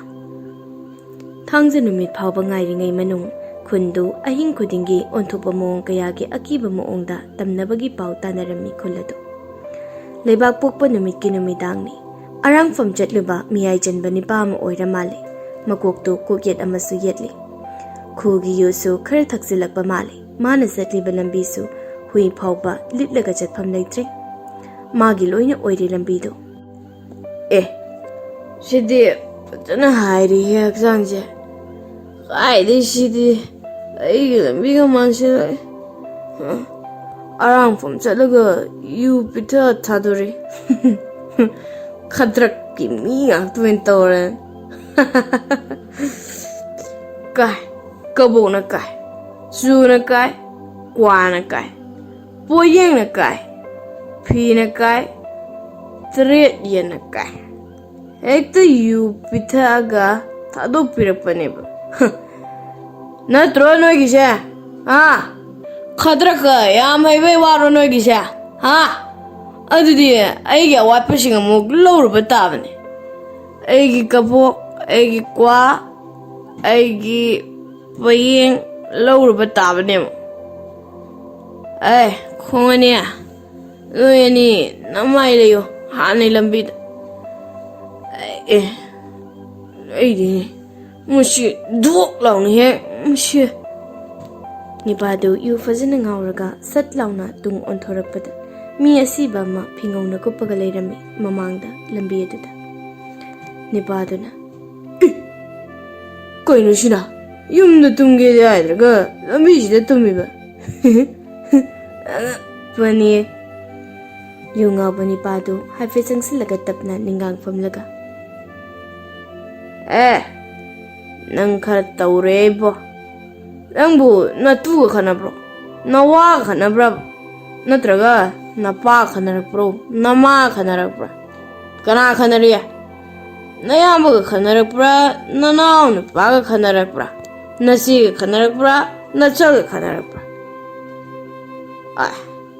Yuri patana tungur malin Shanni roiga lagane shin biramdana ba Amuk shini go Shay Lambi mataida Chintok piramge mukta Nipado hairi hairi masado hagutlaga Pingaw kupa midugi makhong anido tap launa pairaga Soro soro singba hubaga Pingaw na kupa mido pingaw do haidorei Nipado na singna Aduga tap na long na pamna haigalai Aduga yungawa nipado da noksilai Asiba midugi sakpamado samuna ukiba sakpamdo magni Yungawa nipado asibado jinglambadagi khangtha thadok long na turaga pibam kaina lawi Nipaduna laubado khul sinba thuna tarami Nipado phana kuina lauramaga tumina lekre Ibobido saksarambadagi Sakku huppa yadreda shidi Sumaina kayam kuina ikhoi lekine khonjel singsha taraga Lohian bina Basi yum hongla sira Nangbu khulse thadoklaga chatningbarane haibema Lohian bido olenbu khangning singlai Sum haibani ima Ibema Chakli manba pamui Kharasu hainaba tamba tabani Saro Hoi basi Ayuk yungawa nipado lambida phingawna kuppaga leiramba lekaina thengnarami Phingawdusu ina punga ngangi नुपादुदा कुपिबदो नुपादुसु यंगहैदना सिरमले मख्यातु लोइना फाक्तोकलगा सेगाइरमले अदुसु मागी मसागी मखुतुना मख्यातु सेगाइबगी मोंगदा पाइरगा लेरमि ममितु लंथोकलगा लोहेनबीगा मोंबीगदो असिबा दु यंगमलगा ओलेन होइदा लागले मोंबीना लंबीदा इता याम ngana halaksiko thengadi lektoksiko लोहेनबीना चाक थोंगा अदुम हलासे ता ngako ai pukse kenom tawre ai odori mombi लोहेनबीदो ओलेनगी युमदा मंगोंदा फमली मोंबी नि मुंदा चाक थोंगली इपल माइबना मसिगी हिदाक महीसे थादिया इसानु ओनिंगलिबदो लोइना फरदौनी मथंगदी अदुमबा येंगलुनको मी सिदा वाटलिबो इपलना हाइसा सुम हाइबगी वानी सिरोइदा कैसो थांगजे नुमितना मागी नुमित लोइरे ओलेंदी लोहेनबीना मयुमदा लाक्तना चाकका थोंगलंबा दुदा मादी बुटकी थौरमसे लोइसिनबा दुम पामलक्त्रबा माले ओलेंदो नुंथिन लोहेनबीदो थिल्लुरगा असुक सांगना चटपबु सोर होनबगी मखोसिना लोइरे इबानीगी वारी हाइबु अनोइबीदसु तुमिना दुम चलिने इसिंग थबी मानबिदो वारी साब्रा हाइबु ngarangsु kemta ngang bangam ngasi su ngam do hindi ai mai tar mai se khar than na ba mai se taman dana ipa pa silib aduna mai se khar than da ba yadre mai ta ba khar dep da ba yadre irai numi kinumi dang wairam ni mombi do mangon gi phakta wan tharaga hippi ipal mai bana wa ma tang pokhai ba gi makhol ta ba da sumai na wan thanara ba di but thingna ba di तमनब नंगौदबी सीबना हानब ताबनीने हा नत्रो इबेम लोहेनबिया अमुजाउदो मयादो खिगतलगा चंगई वा मपुमदा चाक थोंगदी वा पोखारप ताब इपल थेंगिनी मोय हनबा हाइबिसे अदुनी नुमिसु तागदोरे लोहेनबिना इबुंग ओलेन हलक्तौ क्या वालिगी इपल मोयगी ngayok patta nga phawa chakibदुबु nga ननलबा जाला खंगदे नंगी गाने हारमबनी फाबा चक्रिबदो अस इपल आई लेकपदि यारोय कैसो हेक लेकपदा मोंबीगी ममागा मपागदो कैनोम तौबनी सोमदा लंबीदा ओलेना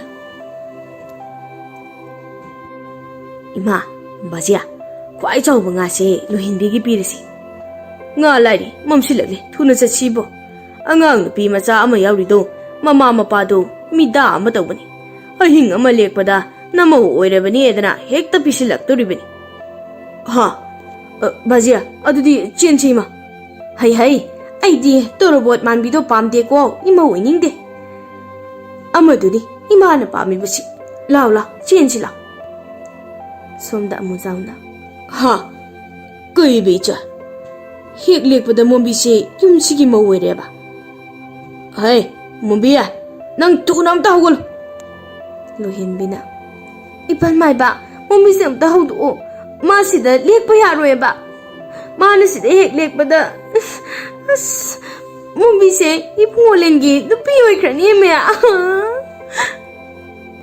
इपल माइबदा नोकलगा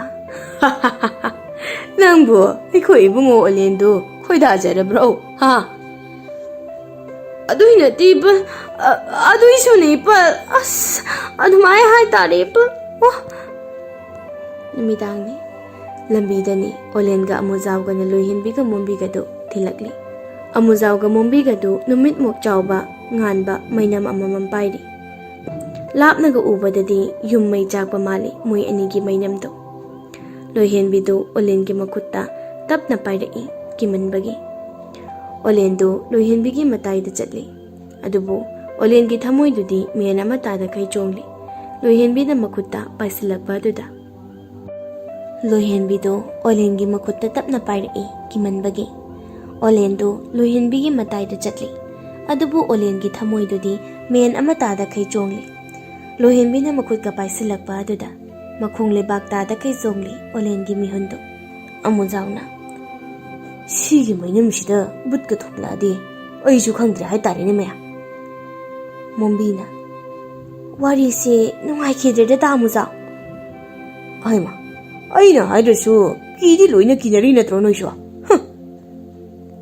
ꯂꯣꯏꯍꯦꯟꯕꯤꯅ ꯈꯔ ꯊꯨꯅ ꯆꯠꯁꯤ ꯃꯌꯥꯝ ꯃꯣꯏ ꯃꯔꯤꯗ ꯁꯨꯝ ꯂꯥꯛꯄꯗ ꯍꯩꯅꯕꯤ ꯂꯩꯔꯛꯇꯨ ꯌꯧꯁꯤꯜꯂꯛꯂꯦ ꯃꯣꯝꯕꯤꯅ ꯁꯥꯏꯁꯦ ꯈꯔ ꯇꯧꯕꯅꯦ ꯃꯌꯥꯝ ꯊꯥꯏꯅꯗꯒꯤ ꯈꯔ ꯑꯗꯨꯝ ꯃꯣꯝꯕꯤꯗꯨ ꯋꯥ ꯉꯥꯡꯂꯤꯉꯩ ꯍꯧꯗꯣꯡ ꯑꯃ ꯃꯣꯏ ꯃꯔꯤ ꯃꯃꯥꯡꯗ ꯁꯝꯂꯒ ꯆꯣꯡꯈꯤ ꯃꯣꯝꯕꯤꯗꯨ ꯑꯣꯏ ꯃꯥ ꯍꯧꯗꯣꯡ ꯑꯃꯨꯕꯤ ꯍꯧꯗꯣꯡꯅ ꯁꯝꯂꯒ ꯆꯣꯡꯈꯤꯕꯗꯒꯤ ꯃꯣꯝꯕꯤꯅ ꯂꯥꯎꯕꯗꯨꯅ ꯍꯦꯟꯅ ꯈꯪꯂꯝꯃꯤ ꯃꯣꯏ ꯑꯍꯨꯝꯗꯣ ꯑꯃꯨꯖꯥꯎꯅ ꯏꯁ ꯍꯧꯗꯣꯡ ꯑꯃꯨꯕꯤꯅꯤꯅꯦ ꯂꯣꯏꯍꯦꯟꯕꯤꯅ ꯑꯩ ꯈꯣꯡ ꯊꯥꯡꯕ ꯉꯝꯗ꯭ꯔꯦ ꯏꯕꯨꯡ ꯑꯩ ꯈꯣꯡ ꯊꯥꯡꯕ ꯉꯝꯗ꯭ꯔꯦ ꯑꯣꯂꯦꯟꯅ ꯑꯃꯨꯖꯥꯎ ꯅꯪ ꯃꯥꯡ ꯊꯥꯔꯣ ꯃꯣꯝꯕꯤ ꯅꯪ ꯑꯃꯨꯖꯥꯎꯒꯤ ꯇꯨꯡꯗ ꯆꯠꯂꯣ ꯃꯩꯅꯝꯗꯣ ꯑꯗꯨꯝ ꯄꯥꯏꯌꯣ ꯂꯨꯍꯤꯟꯕꯤ ꯅꯪ ꯑꯩꯒꯤ ꯃꯥꯡꯗ ꯆꯠꯂꯣ ꯑꯩ ꯅꯪꯒꯤ ꯇꯨꯡꯗ ꯆꯠꯂꯤ ꯀꯤꯒꯅꯨ ꯃꯣꯏ ꯃꯔꯤꯗꯣ ꯄꯔꯦꯡ ꯁꯥꯅ ꯂꯥꯛꯏ ꯃꯣꯏ ꯃꯔꯤꯗꯣ ꯍꯩꯅꯕꯤ ꯂꯩꯔꯛ ꯑꯗꯨ ꯌꯧꯁꯤꯜꯂꯛꯂꯤ ꯅꯨꯡꯁꯤꯠꯁꯨ ꯇꯞꯅ ꯁꯤꯠꯂꯤ ꯂꯝꯕꯤ ꯀꯨꯞꯂꯤꯕ ꯋꯥ ꯄꯥꯝꯕꯤꯁꯤꯡꯗꯨꯁꯨ ꯃꯇꯣꯟ ꯅꯣꯝꯂꯤ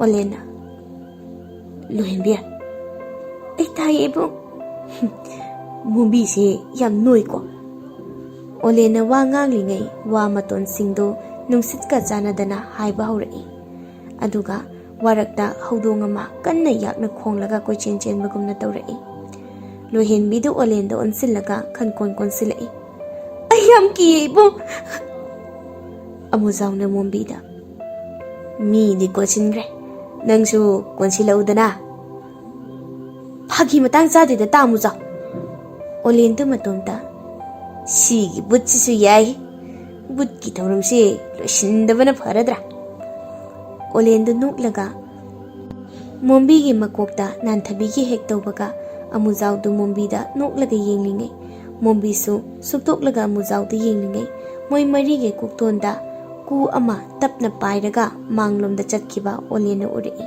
ꯃꯥꯒꯤ ꯀꯣꯛꯇꯣꯟꯗ ꯑꯣꯂꯦꯟꯗꯨ ꯂꯣꯏꯍꯦꯟꯕꯤꯗ ꯁꯠ ꯂꯥꯎꯅ ꯀꯣꯟꯁꯤꯜꯂꯒ ꯑꯃꯨꯖꯥꯎ ꯃꯩꯅꯝꯗꯣ ꯄꯤꯔꯛꯑꯣ ꯍꯥ ꯃꯩꯅꯝ ꯃꯣꯕꯤꯇꯥ ꯑꯣꯂꯦꯟꯅ ꯂꯣꯏꯍꯦꯟꯕꯤꯒꯤ ꯃꯈꯨꯠꯇꯨ ꯃꯈꯨꯠ ꯑꯣꯏꯅ ꯆꯦꯠꯅ ꯄꯥꯏꯔꯒ ꯃꯩꯅꯝꯗꯨ ꯈꯨꯠ ꯌꯦꯠꯅ ꯄꯥꯏꯔꯒ ꯑꯥꯗ ꯀꯨ ꯑꯃ ꯄꯥꯏꯔꯤꯁꯤ ꯎꯕ꯭ꯔ ꯃꯌꯥꯝ ꯑꯩꯈꯣꯏꯒꯤ ꯃꯥꯡꯗ ꯃꯣꯏ ꯑꯍꯨꯝꯗꯨ ꯇꯨ ꯈ꯭ꯌꯥꯎ ꯆꯨꯡꯉꯤ ꯃꯣꯏ ꯑꯍꯨꯝꯁꯨ ꯃꯊꯛꯇ ꯄꯥꯏꯔꯤꯕ ꯀꯨ ꯑꯗꯨ ꯎꯔꯤ ꯑꯣꯂꯦꯟꯅ ꯂꯣꯏꯍꯦꯟꯕꯤ ꯅꯪ ꯑꯩꯒꯤ ꯈꯨꯠ ꯊꯥꯗꯣꯛꯀꯅꯨ ꯃꯩ ꯌꯥꯎꯔꯤ ꯀꯩꯁꯨ ꯇꯧꯔꯣꯏ ꯂꯥꯛꯑꯣ ꯑꯣꯂꯦꯟꯅ ꯃꯥꯡ ꯊꯥꯔꯒ ꯆꯠꯂꯤ ꯀꯨꯗꯨ ꯃꯣꯏꯒꯤ ꯃꯅꯥꯛꯇ ꯑꯃꯨꯛ ꯄꯥꯏꯁꯤꯜꯂꯛꯏ ꯑꯣꯂꯦꯟꯅ ꯃꯩꯅꯝꯗꯨ ꯂꯥꯝꯃꯒ ꯆꯨꯒꯦ ꯇꯧꯏ ꯀꯨꯗꯨ ꯁꯠ ꯂꯥꯎꯅ ꯑꯃꯨꯛ ꯄꯥꯏꯊꯣꯛꯈꯤ ꯑꯗꯨꯕꯨ ꯀꯨ ꯃꯃꯥꯡꯗ ꯃꯤ ꯑꯃꯗꯤ ꯌꯥꯝꯅ ꯍꯩꯅꯗꯕ ꯈꯣꯟꯖꯦꯜ ꯑꯃꯗ ꯅꯣꯛꯂꯤ ꯀꯨꯗꯨꯁꯨ ꯐꯤꯉꯧ ꯑꯃꯅ ꯐ꯭ꯔꯪ ꯐ꯭ꯔꯪ ꯄꯥꯏꯔꯒ ꯀꯨꯞꯂꯤ ꯑꯣꯂꯦꯟꯅ ꯃꯩꯅꯝ ꯑꯗꯨ ꯂꯥꯝ ꯂꯥꯝꯗꯅ ꯆꯨꯒꯦ ꯇꯧꯔꯒ ꯀꯨ ꯑꯗꯨ ꯑꯣꯂꯦꯟꯅ ꯇꯥꯜꯂꯝꯃꯤ ꯀꯨꯗꯨ ꯃꯣꯏ ꯃꯔꯤꯒꯤ ꯃꯊꯛꯇ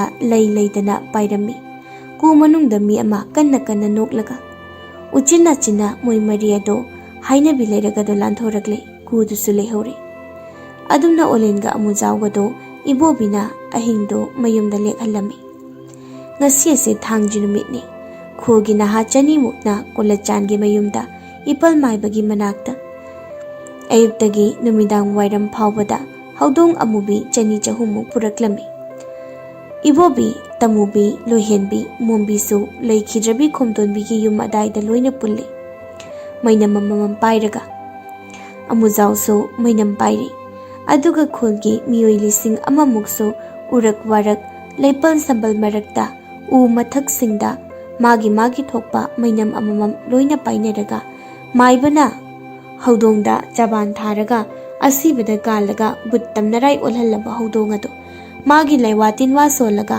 ꯑꯃꯃꯝ ꯊꯤꯔꯤ ꯃꯩꯅꯝ ꯑꯃ ꯄꯥꯏꯔꯒ ꯑꯣꯂꯦꯟꯁꯨ ꯃꯈꯨꯠꯇ ꯎꯠ ꯑꯃ ꯄꯥꯏꯔꯒ ꯍꯧꯗꯣꯡꯁꯤꯡꯗꯨꯒꯤ ꯃꯅꯥꯛꯇ ꯆꯦꯛꯁꯤꯟꯅ ꯀꯥꯟꯗꯅ ꯆꯪꯂꯤ ꯏꯕꯣꯕꯤꯅ ꯏꯕꯦꯝꯃ ꯃꯤ ꯈꯨꯌꯥꯝ ꯌꯦꯡꯉꯨ ꯁꯤꯕꯨ ꯅꯪ ꯀꯤꯔꯤꯕ꯭ꯔꯣ ꯍꯥ ꯀꯤꯗ꯭ꯔꯤ ꯕꯥꯖꯤ ꯑꯃꯨꯖꯥꯎꯅ ꯃꯣꯝꯕꯤꯗ ꯃꯣꯝꯕꯤꯌꯥ ꯅꯪꯕꯨ ꯀꯤꯕ꯭ꯔꯣ ꯑꯧ ꯀꯤꯕꯤꯗ꯭ꯔꯦ ꯍꯥꯏꯇꯥꯔꯦ ꯑꯩꯁꯨ ꯇꯃꯨꯕꯤꯅ ꯑꯁꯨꯛ ꯌꯥꯝꯕ ꯃꯤꯔꯛꯁꯤꯗ ꯃꯩꯉꯥꯜ ꯃꯔꯛꯁꯤꯗ ꯀꯤꯔꯗꯤ ꯀꯤꯔꯒ ꯑꯗꯨꯝ ꯁꯤꯖꯈ꯭ꯔꯣ ꯅꯣꯏꯁꯨ ꯑꯣꯂꯦꯟꯅ ꯃꯥꯏꯕꯗ ꯐꯪꯗ꯭ꯔꯤꯕꯣ ꯏꯄꯥ ꯁꯤꯒꯤ ꯍꯧꯗꯣꯡꯁꯤꯗꯤ ꯐꯤꯡꯉꯤꯅꯦ ꯏꯄꯥ ꯈꯣꯠꯀꯦꯒ ꯇꯧꯏꯅꯦ ꯏꯄꯥꯁꯦ ꯁꯤꯒꯤ ꯍꯧꯗꯣꯡꯁꯤ ꯑꯣꯏꯔꯖꯥꯠꯂꯣ ꯅꯠꯇꯦ ꯃꯥ ꯍꯧꯖꯤꯛ ꯍꯧꯗꯣꯡ ꯃꯌꯥꯝ ꯃꯔꯛꯁꯤꯗ ꯁꯛꯂꯣꯟ ꯂꯧꯗꯨꯅ ꯂꯣꯠꯂꯤ ꯍꯣꯏ ꯏꯄꯥ ꯍꯧꯗꯣꯡ ꯃꯌꯥꯝ ꯃꯔꯛꯁꯤꯗꯗꯤ ꯌꯥꯎꯔꯦꯅꯦ.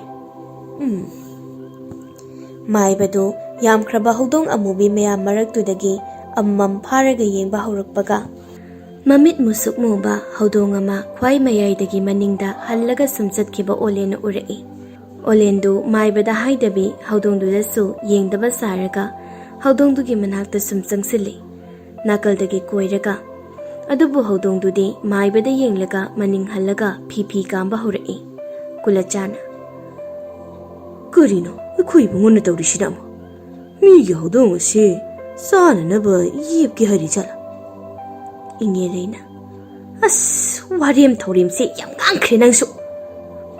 ꯃꯥꯏꯕꯗꯨ ꯃꯩꯅꯝ ꯑꯃ ꯄꯥꯏꯔꯒ ꯍꯧꯗꯣꯡꯁꯤꯡꯗꯣ ꯑꯃꯃꯝ ꯐꯥꯔꯒ ꯃꯀꯣꯛꯇ ꯄꯣꯠꯁꯦꯝ ꯂꯩꯋꯥ ꯇꯤꯟꯋꯥꯗꯨ ꯁꯣꯟꯗꯅ ꯃꯀꯣꯛꯇ ꯀꯥꯝꯂꯒ ꯈꯨꯕꯥꯛꯅ ꯌꯩꯗꯅ ꯑꯃꯃꯝ ꯐꯥꯔꯒ ꯁꯨꯝ ꯌꯦꯡꯂꯛꯄ ꯑꯗꯨꯗ ꯉꯁꯥꯏꯒꯤ ꯑꯁꯤꯕ ꯀꯥꯟꯕ ꯍꯧꯗꯣꯡ ꯑꯗꯨ ꯌꯥꯝꯅ ꯑꯀꯤꯕ ꯈꯣꯟꯖꯦꯜ ꯑꯃꯗ ꯉꯪꯂꯒ ꯃꯥꯏꯕꯗ ꯁꯠ ꯂꯥꯎꯅ ꯆꯣꯡꯁꯤꯟꯈꯤꯕꯒ ꯑꯣꯂꯦꯟꯅ ꯍꯧꯗꯣꯡꯗꯨ ꯂꯥꯝꯃꯒ ꯃꯃꯩꯗ ꯌꯥꯜꯂꯒ ꯃꯥꯅ ꯄꯥꯏꯔꯤꯕ ꯎꯠꯇꯨ ꯍꯧꯗꯣꯡ ꯑꯗꯨꯗ ꯁꯠ ꯂꯥꯎꯅ ꯆꯥꯏꯁꯤꯟꯈꯤ.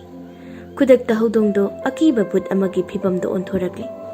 ꯁꯥꯗꯧꯅ ꯈꯣꯡꯂꯒ ꯃꯌꯥꯗꯨ ꯀꯥꯔꯒ ꯃꯥꯒꯤ ꯐꯤꯚꯝꯗꯨ ꯇꯨꯔꯦꯟ ꯃꯄꯥꯟꯗ ꯏꯉꯣꯆꯥ, ꯃꯪꯒꯤ ꯑꯃꯗꯤ ꯑꯉꯧꯅ ꯊꯦꯡꯅꯈꯤꯕ ꯑꯀꯤꯕ ꯁꯛꯐꯝꯗꯨꯃꯛꯅꯤ. ꯚꯨꯠꯇꯨ ꯎꯕꯗ ꯂꯩꯔꯤꯕ ꯃꯤꯌꯥꯝꯁꯤꯡ ꯑꯗꯨ ꯋꯥ ꯂꯥꯎꯔꯒ ꯈꯣꯡꯐꯝ ꯂꯦꯡꯅꯩ. ꯎꯗꯒꯤ ꯇꯥꯔꯛꯄꯁꯨ ꯌꯥꯎꯔꯤ ꯃꯩꯅꯝ ꯑꯗꯨ ꯄꯥꯏꯔꯒ. ꯍꯧꯗꯣꯡꯗꯒꯤ ꯑꯣꯜꯂꯕ ꯚꯨꯠꯇꯨ ꯃꯥꯏꯕꯒꯤ ꯃꯅꯥꯛꯇ ꯁꯠ ꯂꯥꯎꯅ ꯆꯧꯀꯥꯟ ꯀꯥꯜꯂꯒ ꯐꯤꯚꯝ ꯀꯥꯏꯅ ꯃꯈ꯭ꯌꯥꯠꯇꯨ ꯀꯥꯔꯒ ꯆꯣꯡꯁꯤꯜꯂꯛꯄꯒ ꯑꯣꯂꯦꯟꯗꯨ ꯚꯨꯠꯇꯨꯒꯤ ꯃꯃꯥꯡꯗ ꯐꯜ ꯂꯥꯎꯅ ꯆꯣꯡꯁꯤꯜꯂꯒ ꯃꯥꯏꯕꯅ ꯄꯥꯏꯔꯤꯕ ꯃꯩꯅꯝꯗꯨ ꯁꯠ ꯂꯥꯎꯅ ꯃꯨꯜꯂꯒ ꯚꯨꯠꯇꯨꯒꯤ ꯃꯌꯥꯗ ꯒꯤꯠ ꯂꯥꯎꯅ ꯅꯝꯁꯤꯟꯈꯤ ꯃꯩꯅꯝꯗꯨ. ꯚꯨꯠ ꯇꯝꯅꯔꯥꯏꯗꯨ ꯌꯥꯝꯅ ꯀꯤꯕ ꯈꯣꯟꯖꯦꯜ ꯑꯃꯗ ꯈꯣꯡꯂꯒ ꯃꯩꯅ ꯉꯣꯔꯣꯡ ꯆꯥꯛꯂꯒ ꯃꯁꯥꯗꯨ ꯃꯩꯕ꯭ꯔꯥ ꯂꯣꯏꯅ ꯑꯣꯜꯂꯒ ꯃꯥꯡꯈꯤ. ꯆꯍꯤ ꯍꯥꯏꯔꯦ ꯑꯣꯂꯦꯟꯒꯤ ꯈꯨꯜ ꯂꯩꯀꯥꯏ ꯇꯝꯅꯈꯤꯗꯕ. ꯇꯝꯁꯨ ꯇꯝꯅꯔꯔꯣꯏ, ꯃꯔꯝꯗꯤ ꯍꯧꯗꯣꯡ ꯑꯃꯨꯕꯤ ꯍꯥꯏꯕ ꯖꯥꯠꯁꯤꯃ ꯈꯨꯜꯗ ꯑꯃꯠꯇ ꯂꯣꯏꯅꯈꯤꯗ꯭ꯔꯤ. ꯈꯣꯝꯗꯣꯟꯕꯤꯒꯤ ꯏꯪꯈꯣꯜꯁꯨ ꯁꯝꯕꯜ ꯈꯥꯖꯤꯜꯂꯒ ꯈꯣꯝꯗꯣꯟꯕꯤꯒꯤ ꯃꯤꯇꯝ ꯑꯃ ꯁꯥꯔꯒ ꯊꯝꯕꯤꯔꯤ ꯈꯨꯜ ꯂꯩꯀꯥꯏꯅ. ꯅꯣꯡꯃꯅꯤ ꯑꯇꯣꯞꯄ ꯈꯨꯜ ꯑꯃꯗ ꯊꯝꯕꯥꯜ ꯍꯧꯕ ꯄꯥꯠ ꯑꯃꯒꯤ ꯃꯇꯥꯏꯗ ꯑꯣꯂꯦꯟꯗꯨ ꯍꯤ ꯑꯃꯗ ꯐꯝꯂꯒ, ꯊꯝꯆꯦꯠ ꯄꯥꯟꯕ ꯃꯇꯝꯅꯤ, ꯊꯝꯆꯦꯠ ꯄꯤꯖꯒꯦ ꯂꯣꯏꯍꯦꯟꯕꯤꯁꯤ. ꯑꯃꯨꯖꯥꯎꯔꯣ ꯂꯣꯏꯍꯦꯟꯕꯤꯒ ꯂꯥꯛꯏꯁꯤꯅ? ꯑꯁ, ꯃꯤꯁꯨ ꯌꯥꯎꯔꯛꯂꯤꯅꯦ ꯇꯧꯔꯤꯁꯦ. ꯑꯩꯒꯤ ꯑꯪꯀ ꯂꯣꯏ ꯃꯥꯏꯊꯤꯔꯦꯅꯦ ꯑꯃꯨꯛ. ꯑꯁ. ꯑꯣꯂꯦꯟꯗꯨ ꯅꯧꯗꯨ ꯄꯥꯏꯔꯒ ꯃꯀꯣꯛꯇꯨ ꯍꯣꯠꯂꯤꯉꯩ ꯃꯣꯝꯕꯤ ꯍꯥꯟꯅ ꯍꯤꯗ ꯒꯤꯠ ꯂꯥꯎꯅ ꯐꯝꯊꯔꯛꯏ. ꯍꯤꯗꯨ ꯊ꯭ꯔꯣꯛ ꯅꯣꯝꯃꯤ. ꯑꯃꯨꯖꯥꯎ ꯑꯃꯨꯛ ꯐꯝꯊꯔꯛꯏ. ꯑꯣꯂꯦꯟꯗꯨ ꯁꯠ ꯌꯦꯡꯈꯠꯂꯨꯕꯗ ꯂꯣꯏꯍꯦꯟꯕꯤꯗꯨ ꯑꯣꯂꯦꯟꯒꯤ ꯃꯅꯥꯛꯇ ꯃꯅꯝꯒ ꯌꯥꯝ ꯅꯨꯡꯁꯤꯅ ꯐꯝꯂꯒ ꯂꯩꯔꯝꯃꯤ, ꯅꯣꯛꯐꯦꯠ ꯇꯧꯅ ꯑꯣꯂꯦꯟꯗ ꯌꯦꯡꯂꯒ. ꯑꯣꯂꯦꯟꯗꯨ ꯂꯣꯏꯍꯦꯟꯕꯤꯒꯤ ꯅꯨꯡꯁꯤꯕ ꯃꯅꯝ ꯑꯗꯨꯗ ꯃꯤꯅꯣꯛꯇꯨꯒ ꯎꯕꯗ ꯁꯥꯎꯕ ꯈꯪꯐ ꯐꯩ. ꯂꯣꯏꯍꯦꯟꯕꯤꯅ, ꯀꯥꯏ ꯆꯠꯂꯁꯤ, ꯍꯤꯁꯤ ꯍꯣꯜꯂꯣ. ꯑꯣꯂꯦꯟꯗ ꯅꯣꯛꯂꯒ, ꯍꯣꯏ, ꯍꯣꯜꯂꯁꯤꯔ ꯑꯗꯨꯗꯤ?